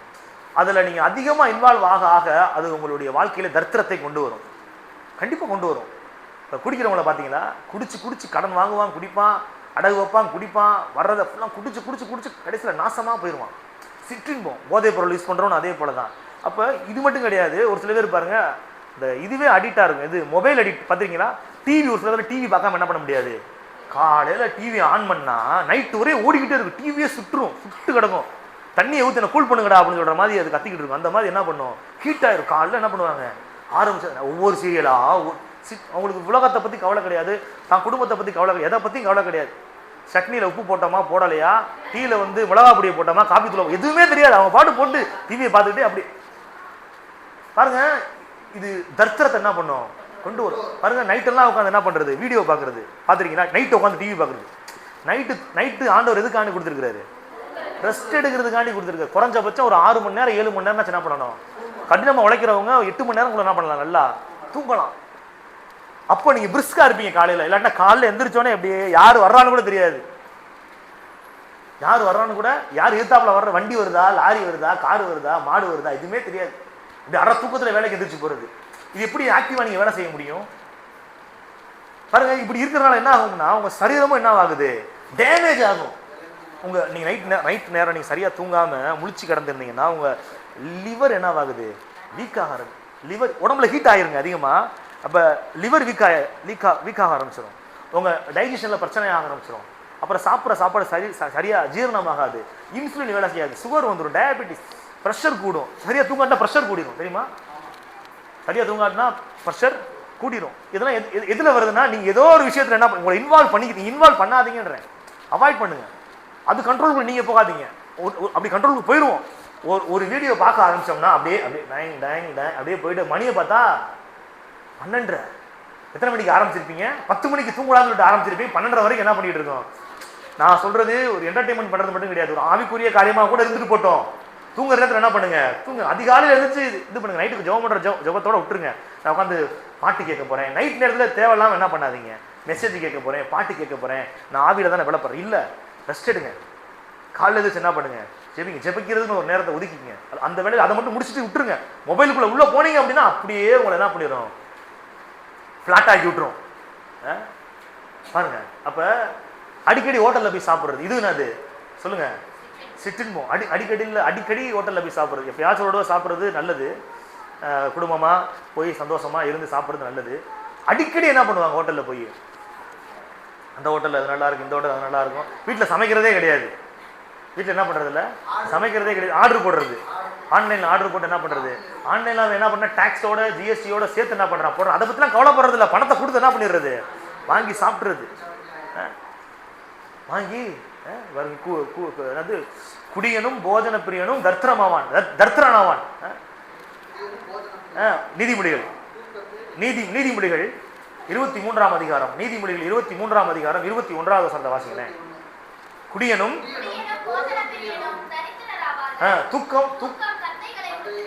தூக்கம்னா என்னம்னா ராஜரீக அலங்கா ஒரு உடையோட அணிகிற நிலைமையில இருக்கிற நீங்க தூங்கிக்கிட்டே இருந்தீங்கன்னா என்னவாயிருவீங்க, இந்த உடையெல்லாம் போய் கந்த உடை வந்துருமா, கிழிஞ்ச உடை வந்துடும், இத்து போன உடை வந்துடும், சாக்கு உடை வந்துடும். இப்ப தூக்கம் என்ன பண்ணுதுன்னா கந்தையை உடுத்துவிக்கும்.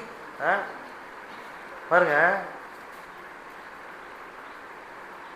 போஜன பிரியர்களா நம்ம என்ன பண்ணக்கூடாது, இருக்கக்கூடாது. ஒரு சில பேர் நான் கவனிச்சிருக்கிறேன், திங்கிறது இல்லை, சாப்பிடலாம், நல்லது சாப்பிடலாம், காசு ரொம்ப வாரத்தில் 3 நாள் என்ன பண்ணுவாங்க, நான்வெஜ். பார்த்துருக்கீங்களா? ஞாயிற்றுக்கிழமையும் கறி, செவ்வாய்க்கிழமை கறி, புதன்கிழமை மீன், சனிக்கிழமை மறுபடியும் நண்டு கிண்டு ஏதாச்சும் கிடைக்கணும் வாங்கிட்டு வந்து சம்பாத்தியத்தை ஃபுல்லாத்தையுமே தின்னே என்ன பண்ணிடுவாங்க, அடிச்சு.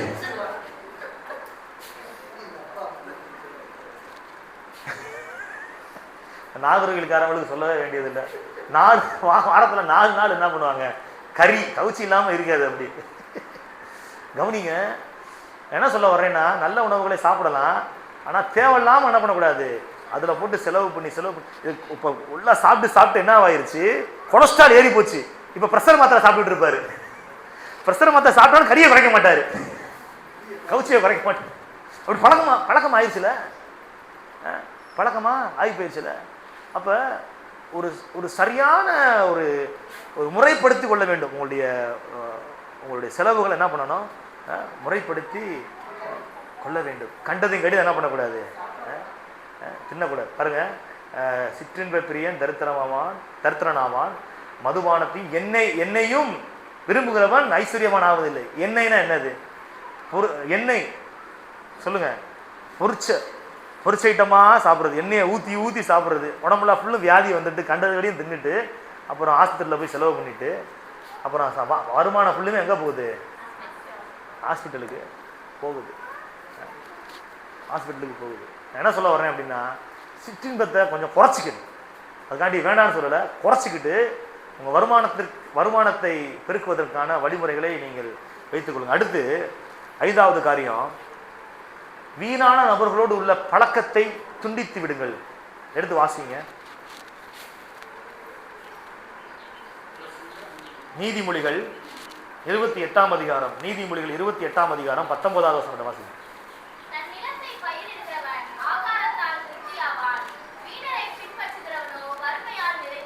வீணரை பின்பற்றுகிறவனோ வறுமையால் சொல்லுவாங்க பாருங்க, வீணா போனவங்க கூட சேர்ந்து நானும் வீணா போயிட்டேன்,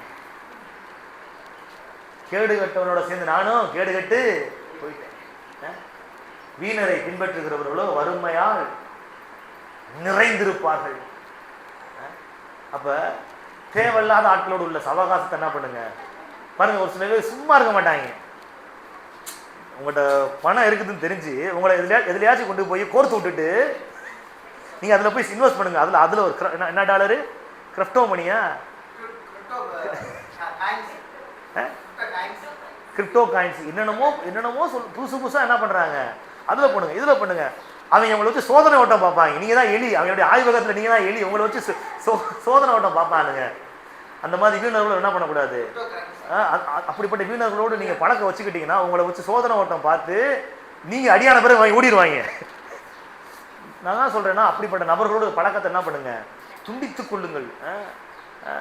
சும்மா வெட்டி கதை பேசுகிறவங்க, வீண் கதை பேசுகிறவங்க, ஆகாத காரியத்தை பேசுகிறவங்க, அவங்களோட பழக்க வழக்கங்களை துண்டித்து கொள்ளுங்கள். வசனம் சொல்லுது, துன்மார்க்கருடைய ஆலோசனை நடவாமல், பாவிகளுடைய வழியில் நில்லாமல், அதிகாசக்காரர் உட்காரும் இடத்தில் உட்காராமலும் அப்படின்னு வசனம் இருக்கு. அப்ப இப்படிப்பட்ட நபர்களோடு உள்ள தொடர்பை நீங்க துண்டிச்சிட்டீங்கன்னா உங்க பொருளாதாரம் மேம்படும். ஏன் உங்களுக்கு இன்னும் பொருளாதாரம் வளராம இருக்குது அப்படின்னா, ஒரு சில கெட்ட நபர்களுடைய ஆலோசனைகள் நீங்க கேட்டுக்கிட்டு கெட்ட முடிவுகள் எடுத்துக்கிட்டு இருக்கிறீங்க.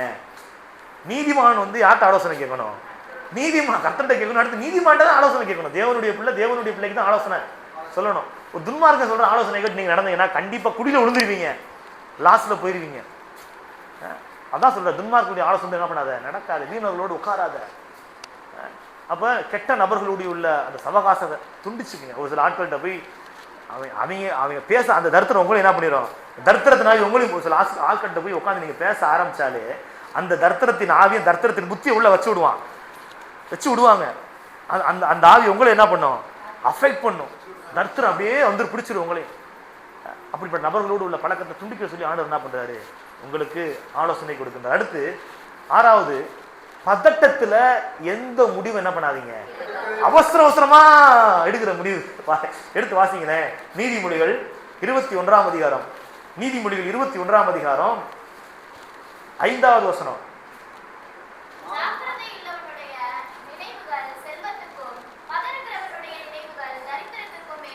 பாருங்க, பதறுகிறவனுடைய நினைவுகள் தரித்திரத்துக்கு ஏதுவாய் இருக்கும். பதறாத காரியம் சிதறாத தமிழ்ல சொல்லுவாங்க. பாருங்க, அவசரத்துல பதட்டத்துல எடுக்கப்பட்ட முடிவுகள் அது நஷ்டத்தை ஏற்படுத்தும்.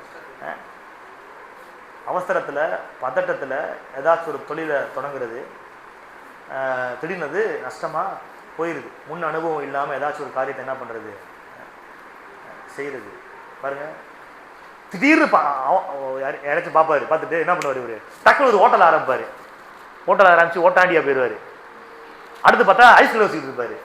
ஐஸ் கடையிலையும் ஒன்றும் ஓடாது, விட்டிடுவார். அடுத்து ஆட்டோ ஓட்டிட்டு இருப்பாரு.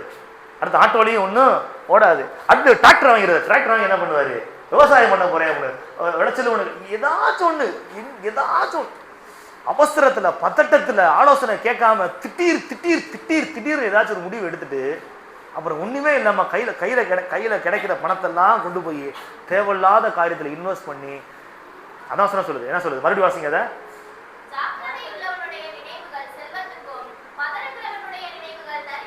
பதட்டத்துல என்ன பண்ணக்கூடாது, எந்த முடிவுமே என்ன பண்ணக்கூடாது, எடுக்கக்கூடாது. திடீர்னு கையில ஒரு பெரிய லெவலில் ஒரு தொகை வந்துடும், பணம் வந்துடும். அந்த பிசினஸுக்கும் இவருக்கும் சம்மந்தமே இருக்காது. 4 பேர் துர் ஆலோசனை சொல்லுவாங்க. உடனே என்ன பண்ணுவாரு, ஈமு கோழி பண்ண வச்சிருவாரு. ஈமு கோழி பண்ண வாங்கி வச்சுட்டு உட்காந்துருப்பாரு. ஒருத்தன் கூட என்ன பண்ண மாட்டான், முட்டையும் வாங்க வர மாட்டான், கறியும் வாங்க வர மாட்டான். கடைசியில் என்ன பண்ணிடுவாங்க, அதை வெட்டி அவங்களுக்கு தின்னுட்டு போயிருக்காங்க. நான் பார்த்துருக்கிறேன், இந்த பண்ண வச்சவங்க எல்லாம் பார்த்துருக்கிறேன். அந்த சமயத்தில் அப்படியே கொண்டு போவானுங்க. பீக்கில் கொண்டு போவானுங்க, கடைசியில் ஒன்றுமே இருக்காது. பாருங்க, நான் என்ன சொல்ல வரேன்னா, அவசரப்பட்டு பதட்டப்பட்டு எந்த முடிவுமே எடுக்காதீங்க. ஆலோசனை கேட்டு கர்த்தருடைய சமூகத்தில் காத்திருந்து அந்த கர்த்தர் கொடுத்த ஞானத்தை பெற்றுக்கொண்டு தேவனுடைய ஊழியக்காரருடைய ஆலோசனை கேட்டு தேவனுடைய பிள்ளைகளுடைய ஆலோசனை கேட்டு என்ன பண்ணுங்க, ஒரு முடிவை எடுங்க. பாருங்க, ஒரு வீடு வாங்குறதா இருந்தாலும் சரி, ஒரு தொழில் ஆரம்பிக்கிறதா இருந்தாலும் சரி, ஒரு திருமணம் செய்கிறதா இருந்தாலும் சரி, நல்ல முடிவுகள் எடுக்கிறதுக்கு முன்பதாக நல்ல ஆலோசனைகளை கேட்டு என்ன பண்ணணும், நல்ல முடிவுகளை எடுக்கணும். கவனிங்க, நீ கொஞ்சம் லென்த்தியாக தான் போகும், நீ பிரசங்கம் கொஞ்சம் லென்த்தியாக தான் போகும். இந்த ரிலையன்ஸ் டிபார்ட்மெண்ட் ஸ்டோர் பார்த்துருக்கீங்களா? நீங்கள் பார்த்துருப்பீங்க, பிக் பஸார். இப்போ அது ஜியோ மார்ட்டா மாறிடுச்சா? பாருங்கள், ஒரு இடத்துல ஒரு டிபார்ட்மெண்ட் ஸ்டோர் வைக்க போகிறாங்க அப்படின்னா, ஒரு இடத்த அவன் சூஸ் பண்ணிட்டான் அப்படின்னா, அவன் என்ன பண்ணுவான் அப்படின்னா, அவன் ஒரு டீம் ஃபார்ம் பண்ணுவான். அங்கே போய் சர்வே பண்ணுவாங்க, அந்த ஏரியாவில் எத்தனை பெட்டி கடை இருக்குது, எத்தனை பெட்டி கடை இருக்குது, அந்த ஏரியாவில் எத்தனை மளிகை கடை இருக்குது, அந்த ஏரியாவில் எத்தனை காய்கறி கடை இருக்குது, சர்வே பண்ணுவான். அதிகமாக என்ன ப்ராடக்ட் அங்கே அதிகமாக போகுது, சர்வே பண்ணுவான்.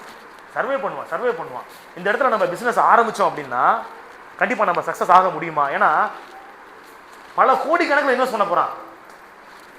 50 கோடி 60 கோடிக்கு மேலே போட்டு என்ன பண்ண போகிறாங்க, பிஸ்னஸ் பண்ண போகிறான். அவ்வளோ இன்வெஸ்ட் பண்ணுறப்ப எல்லாமே இருக்குதான்னு சொல்லிட்டு சர்வே பண்ணி பார்த்துட்டு ஒரு 3 மாதம் 4 மாதம் பார்த்துட்டு அப்புறமேட்டுக்கு தான் என்ன பண்ணுவான், அந்த இடத்துல ஒரு பிளான்ட்டே போடுவான். கோடி கணக்கில் பணம் வச்சிருக்கிறவனே என்ன பண்ணுறான், திட்டமிடுறான். நம்ம என்ன தெரியுமா பண்ணுறோம், பணம் வந்தோடனே டமால்துக்கு அதை போட்டுறா, கடைசியில் பார்த்தா எல்லாமே லாஸ் ஆகி ஓட்டப்பானைகளை விழுந்த மாதிரி எல்லாமே யோசிக்கிறதே கிடையாது.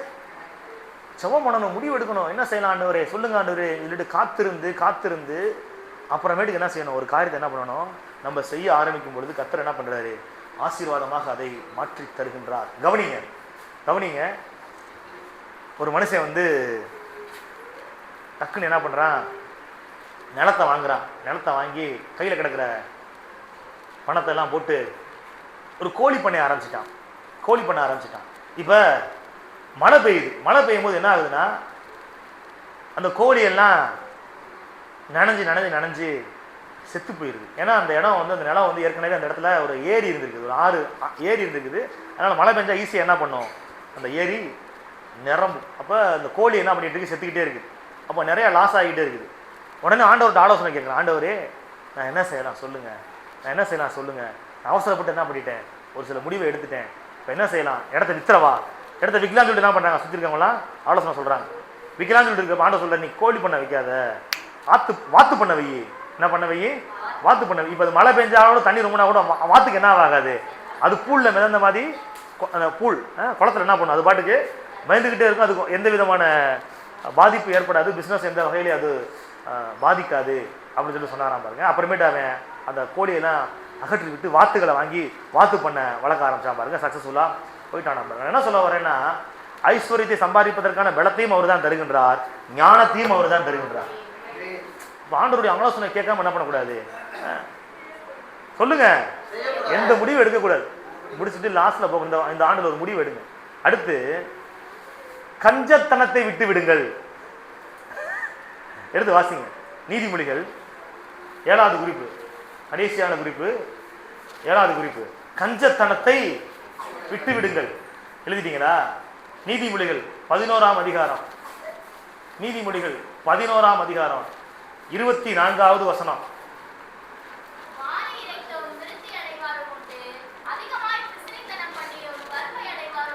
அல்லேலூயா.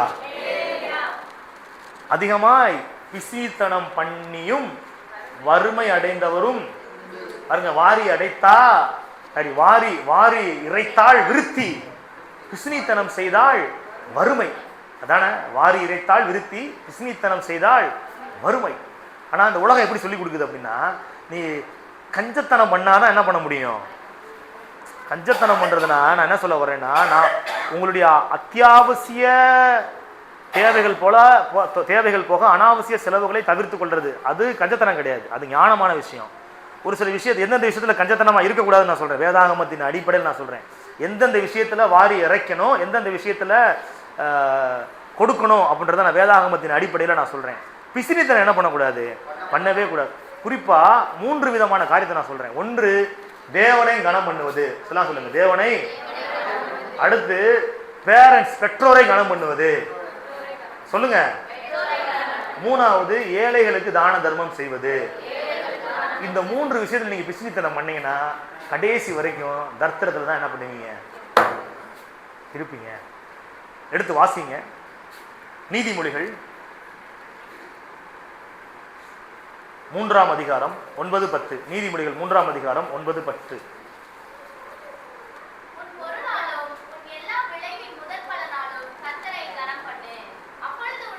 அப்பொழுது உன் களஞ்சியங்கள் அப்படின்னா சேர்த்து வைக்கக்கூடிய பகுதி. உங்களுடைய பேங்க், இப்ப உங்களுடைய களஞ்சியம் என்னது? உங்களுடைய பேங்க் அக்கௌண்ட் தான் உங்களுடைய களஞ்சியம். சொல்லுங்க, எப்படி நிரம்பும்? பூரணமாய் நிரம்பும்.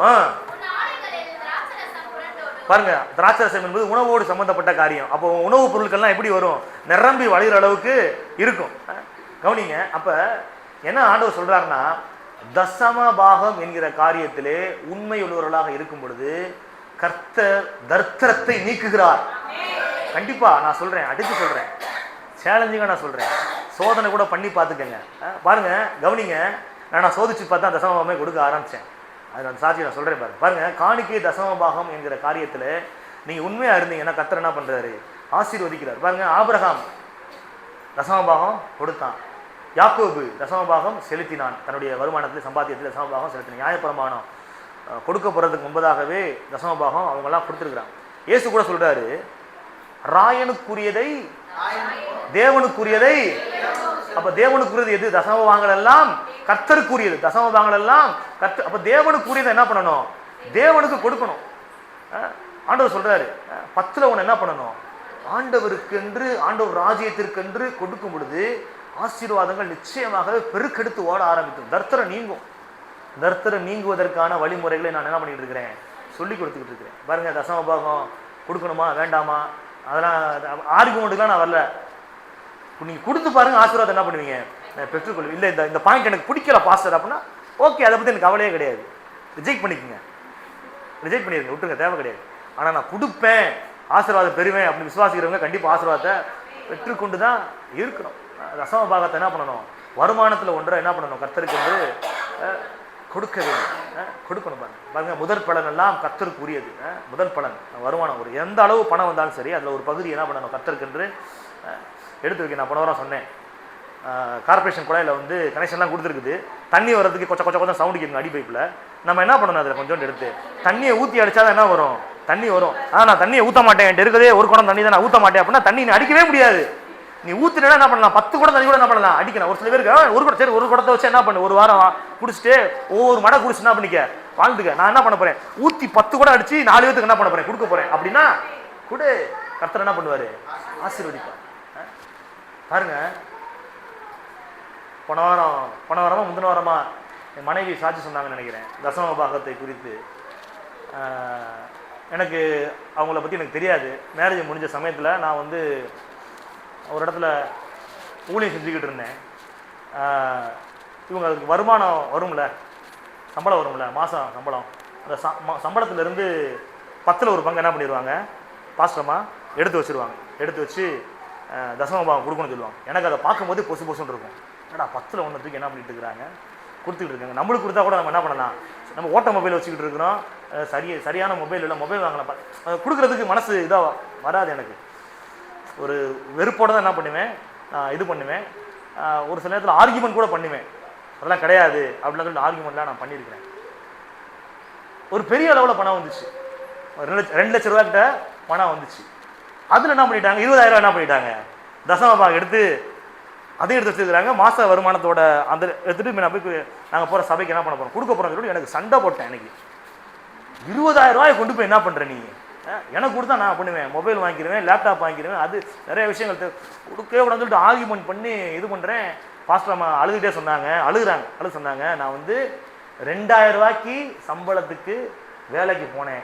அப்போ எனக்கு மாத வருமானம் 2,000 ரூபா. நான் ஆண்டவர்கிட்ட ஒரு பொருத்தனை பண்ணேன், ஆண்டவரே என்னுடைய சம்பளத்தை நீங்கள் உயர்த்தினீங்க அப்படின்னா என் வருமானத்திலிருந்து 10ல் ஒரு பங்கு நான் என்ன பண்ணுவேன், உங்களுக்கு நான் கொடுப்பேன் அப்படின்னு நான் பொருத்தனை பண்ணேன்.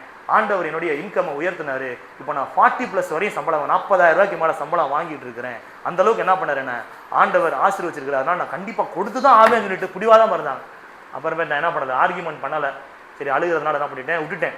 பாருங்க, நான் யோசிச்சு பார்க்குறேன், பின்னாடி திரும்பி பார்க்குறேன், அப்போ இருந்து இப்போ வரைக்கும் பாருங்க, தசம பாகத்தில் அவங்க உண்மையாக இருக்கிறதுனால இன்ன வரைக்கும் நாங்கள் குறைவே இல்லாமல் இருக்கிறோம். கடனே கிடையாது. ஸ்தாபனம் கைவிட்டுருச்சு, கொடுக்கப்பட்ட பணமும் எல்லாம் நின்றுச்சு, எல்லாமே நின்றுச்சு. ஆனால் கர்த்தர் நிப்பாட்ட வேலை கொடுத்துக்கிட்டே தான் இருக்கிறார். வானத்தின் பணவெளிகளை திறந்து என்ன பண்ணிட்டு இருக்கிறாரு? கொடுத்துக்கிட்டே தான் இருக்கிறாரு. ஏதோ ஒரு சில குடும்பங்கள் எனக்கு வந்து சப்போர்ட் பண்றாங்க, அதனால கொடுக்குறேன். இல்ல, நீங்களே இல்லாம போனா கூட கர்த்தர் எனக்கு கொடுப்பாரு. கர்த்தர் எனக்கு கவலையே பண்ண மாட்டேன். சபையே இல்லாட்டா கூட எனக்கு கவலையே கிடையாது. ஆண்டவர் கொடுப்பாரு. ஏன்னா விதைப்பும் அறுப்பும் பூமியில் உள்ள நாளளவும் ஒளிந்து போவதில்லை ஆண்டவர் சொல்லியிருக்கிறார். கர்த்தருக்கென்று கொடுத்தா கர்த்தர் என்ன பண்ண மாட்டாரு? கைவிடவே மாட்டார். கைவிடவே மாட்டார். பாருங்க. அடுத்து தகப்பனே தாங்க என்ன பண்ணணும்? கனம் பண்ணணும். அப்படின்னாலே கொடுக்கறது தான். சொல்லுங்க, கனம் பண்றது அப்படின்னாலே அன்பை கொடுக்கறது, பாசத்தை கொடுக்கறது. அல்லது உங்க பிள்ளைகளை நீங்க நேசிக்கிறீங்கல்ல, என்ன பண்றீங்க? உங்க பிள்ளைங்களை நீங்க நேசிக்க ட்ரெஸ் வாங்கி கொடுக்குறீங்க, சாப்பாடு கொடுக்குறீங்க, என்னென்ன நல்ல காரியங்கள் செய்றீங்களோ அதெல்லாம் என்ன பண்றீங்க பிள்ளைங்களுக்கு. இதே போல பேரண்ட்ஸுக்கு நம்ம என்ன பண்ணணும்? எடுத்து வாசிங்க. எபேசியர் 6ஆம் அதிகாரம். எபேசியர் 6ஆம் அதிகாரம். எபேசியர் 6ஆம் அதிகாரம் 2 முதல் வாசிங்க.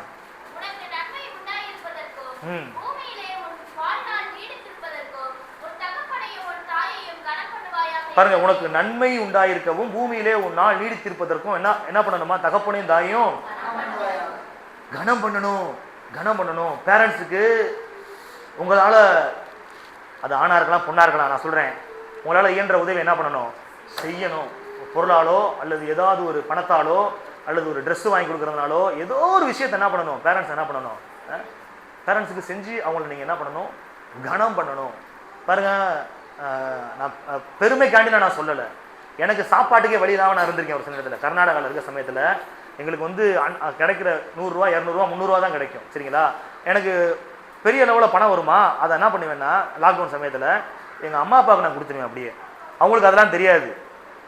நாங்கள் ரொம்ப ரிச்சாக இருக்கோம்னு நினச்சிட்டு இருப்பாங்க. இல்லை, நாங்கள் லாக்டவுன் சமயத்தில் கொஞ்சம் நெருக்கடியாக நிலைமையில இருந்தோம். சாப்பிட்றதுக்கு வழி இல்லாமல் இருக்கிற சமயத்தில் கூட எங்கள் அம்மா அப்பாவுக்கு நான் குடிப்பேன். என் மனைவி ஒரு நாள் கூட கேட்டது, என் பையனுக்கு என் உடம்பு சரியில்லாமல் இருக்கிற சமயத்தில் காசு இல்லாமல் கூட நான் இருந்திருக்கிறேன். மற்றவங்கள்ட்ட யாராச்சும் வாங்குவோம். ஆனால் எங்கள் அம்மா அப்பாவுக்கு நான் என்ன பண்ணுவேன்? மாதம் மாதம் என்ன பண்ணுவேன்? கொடுப்பேன். ஏன்னா தகப்பனே தாயும் கனம் பண்ணணும். அவங்க ஆசீர்வாதமாக இருக்கணும். அவங்க வந்து மனசுக்கு கஷ்டப்பட்டுறக்கூடாது. அவங்க யார்ட்டையும் கையேந்து நின்றக்கூடாது. அவங்க திணறி நின்றக்கூடாது. அப்படின்றதுல நான் கண்ணு கருத்துமா நான் இருந்தேன். பாருங்க, என் மனைவி தடை செய்யவே இல்லை. இது வரைக்கும் தடவே செய்யவே இல்லை. அவள் வேலை பார்த்துக்கிட்டு இருந்தா. அவள் வருமானத்துலேருந்து ஒரு 10 நான் கொடுத்துக்கிட்டு இருப்பேன். அப்போ எனக்கு ஊழியத்தில் வருமானம் அப்போ கம்மியாக இருக்கும். இருந்தாலும் அதை பற்றி என்ன பண்ணுறதில்ல, என் படத்தை கொடுக்குறேன் அப்படிலாம் கேட்கவே மாட்டான். என்ன சொல்ல வர்றேன் அப்படின்னா, பாருங்கள், ஒரு சில நபர்கள் பேரண்ட்ஸுக்கு கொடுக்கறதுக்கு என்ன பண்ணுறதில்ல, விரும்புறதில்ல. அப்படி கொடுக்க நினைச்சாலும் கொடுக்கறது தடுக்கிறதுக்கு என்ன பண்ணுது? ஆள் இருக்குது. பாருங்க, இன்னைக்கு என்னத்தை விதைக்கிறீங்களோ அதை நாளைக்கு என்ன பண்ணுவீங்க? நீங்கள் அறுப்பீங்க. இன்னைக்கு நீ வந்து பேரண்ட்ஸுக்கு செய்யலை அப்படின்னா நாளைக்கு உன் பிள்ளை கண்டிப்பாக என்ன பண்ணாது? செய்யவே செய்யணும். கடைசி உயிர் போகிற வரைக்கும் உழைச்சிக்கிட்டே இருப்பேன். உயிர் போகிற வரைக்கும் உழைச்சிக்கிட்டே இருப்பேன். ஆனால் உன் பேரண்ட்ஸ் நீ உட்கார வச்சு நீ சம்பாத்தியம் கொடுத்தேன்னா, நான் சொல்கிறேன், நீ உட்கார வச்சு ஒன்றா ஆண்டவர் அளவு பார்ப்பாங்க. உன் பிள்ளைங்க உனக்கு போசிப்பாங்க. நான் பார்த்துருக்கேன். வேதனையாக இருக்கும். ஒரு சில ஆட்கள்லாம் பார்த்தீங்கன்னா வயசான காலத்தில் வாட்ச்மேன் வேலை பார்த்துக்கிட்டு இருப்பார். நைட்டெல்லாம் தூங்காமல் பகலெல்லாம் தூங்காமல் செக்யூரிட்டி வேலை பார்த்துக்கிட்டு இருப்பார். என்னன்னா 2000 ரூபா 3000 ரூபா வருமானத்துக்கு. பிள்ளைங்கள்லாம் பார்த்தா ஒன்றுமே செய்ய மாட்டாங்க. சாபம் பரம்பரையாக சாபம் தொடர்ந்து வரும். அவனையும் பிடிக்கும், சந்ததியும் பிடிக்கும். நான் சொல்கிறேன், பேரண்ட்ஸ் என்ன பண்ணுங்க? கனம் பண்ணுங்க. நல்ல நாளா கிறிஸ்மஸா ட்ரெஸ் எடுத்து கொடுங்க, நியூ இயரா ட்ரெஸ் எடுத்து கொடுங்க, பிறந்த நாளா ட்ரெஸ் எடுத்து கொடுங்க. நான் சொல்கிறேன், உங்கள் பேரண்ட்ஸை கனம் பண்ணுங்க. அவங்க மனதார அவங்களை ஆசீர்வதிக்கட்டும். பாருங்க, ஈசாக்கு வந்து யாக்கோபு என்ன பண்ணுறான்? ஆசீர்வதிக்கிறான். கொடுத்து தான் ஒரு நல்ல உணவை கொடுத்து என்ன பண்ணுறான்? ஆசீர்வாதத்தை. உங்கள் பேரண்ட்ஸ் மனசை குளிர வைங்க. உங்கள் பேரண்ட்ஸ் மனசை என்ன பண்ணுங்க? குளிர வைங்க, சந்தோஷப்படுத்துங்க. இது வரைக்கும் யாருமே நான் எங்கள் அப்பாவுக்கு செஞ்சதில்லை, எங்கள் அம்மாவுக்கு செஞ்சதில்லை. இந்த வருஷத்தில் செய்ய ஆரம்பிங்க, இந்த வருஷத்தில் கொடுக்க ஆரம்பிங்க. கர்த்தர் உங்களை என்ன பண்ணுவார்? ஆசீர்வதிப்பார்.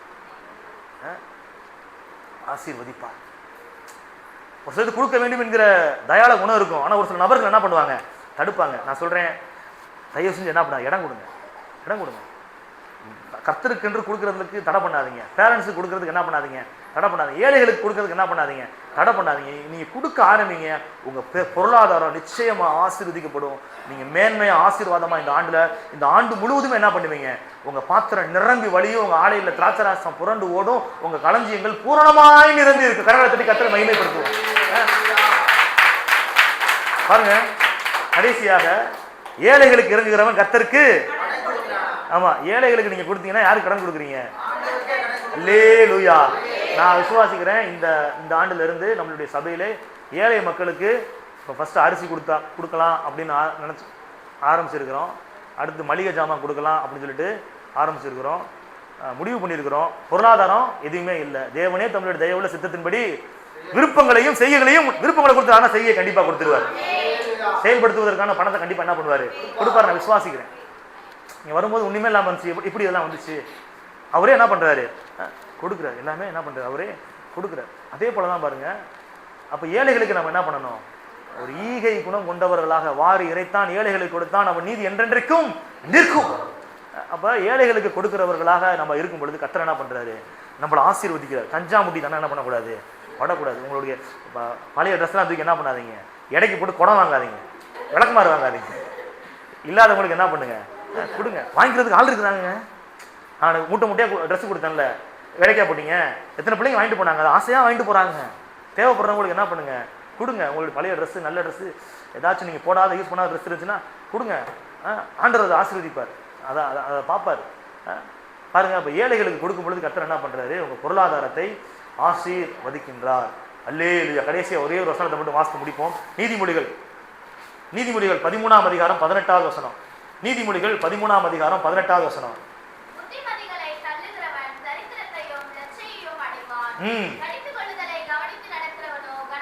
அல்லேலூயா. கடிந்து கொள்ளுதலை கவனித்து நடக்கிறவனோ கனமடைவான். புத்திமதியை தள்ளுகிறவன். இப்ப நான் என்ன சொன்னேன்? இன்ன வரைக்கும் என்ன சொல்லிட்டு இருக்கேன் நான்? இந்த புத்திமதியை நீங்க ஏற்றுக்கொண்டீங்க அப்படின்னா நீங்க கண்டிப்பா ஐஸ்வர்யவானா மாறுவீங்க. இதை தள்ளுனீங்க அப்படின்னா கண்டிப்பா தர்த்தரம் உங்களை அரவணைத்துக் கொள்ளும். நான் சொன்னேன், பிரசங்கம் ஆரம்பிக்கும் போதே சொன்னேன், எல்லாத்துக்கும் அடிச்சிருக்கும். ஒரு சிலருக்கு இனிப்பா இருந்திருக்கும், ஒரு சிலத்துக்கு கசப்பா இருந்திருக்கும், ஒரு சிலத்துக்கு புளிப்பா இருந்திருக்கும், ஒரு சிலத்துக்கு உரப்பா இருந்திருக்கும். எல்லாத்துக்கும் ஒவ்வொரு வகை ஆவியார் அப்படி இருக்கிறாரு, பேசியிருக்கிறார். இன்னைக்கு இந்த மெசேஜ்கிட்ட பாஸ்டர் யார்ட்டையோ எல்லா விசுவாசிட்டையும் ஃபோன் அடிச்சு குடும்ப சூழ்நிலையெல்லாம் கேட்டுக்கிட்டு இவர் பிரசங்கம் பண்றாரு அப்படின்னு தயவு செஞ்சு நினைக்காதீங்க. கர்த்தர் கொடுக்குற வார்த்தை.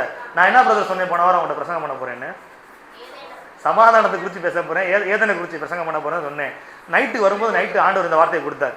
இதை குறித்து நீ பேசு, இதை குறித்து நீ பேசு அப்படின்னு ஒரு உந்துதலை கொடுத்ததுனால இன்னைக்கு நான் அப்படி உங்க சூழ்நிலைகள், குடும்ப நிலைகள், உங்க பின்னாடி எதுவுமே எனக்கு தெரியாது. நான் 2-3 நாள் அங்கே இருந்தேன், கர்நாடகாவில் இருந்தேன். கர்த்தருடைய ஆவியானவர் பேசியிருக்கிறார். எத்தனை விசுவாசிக்கிறீங்க?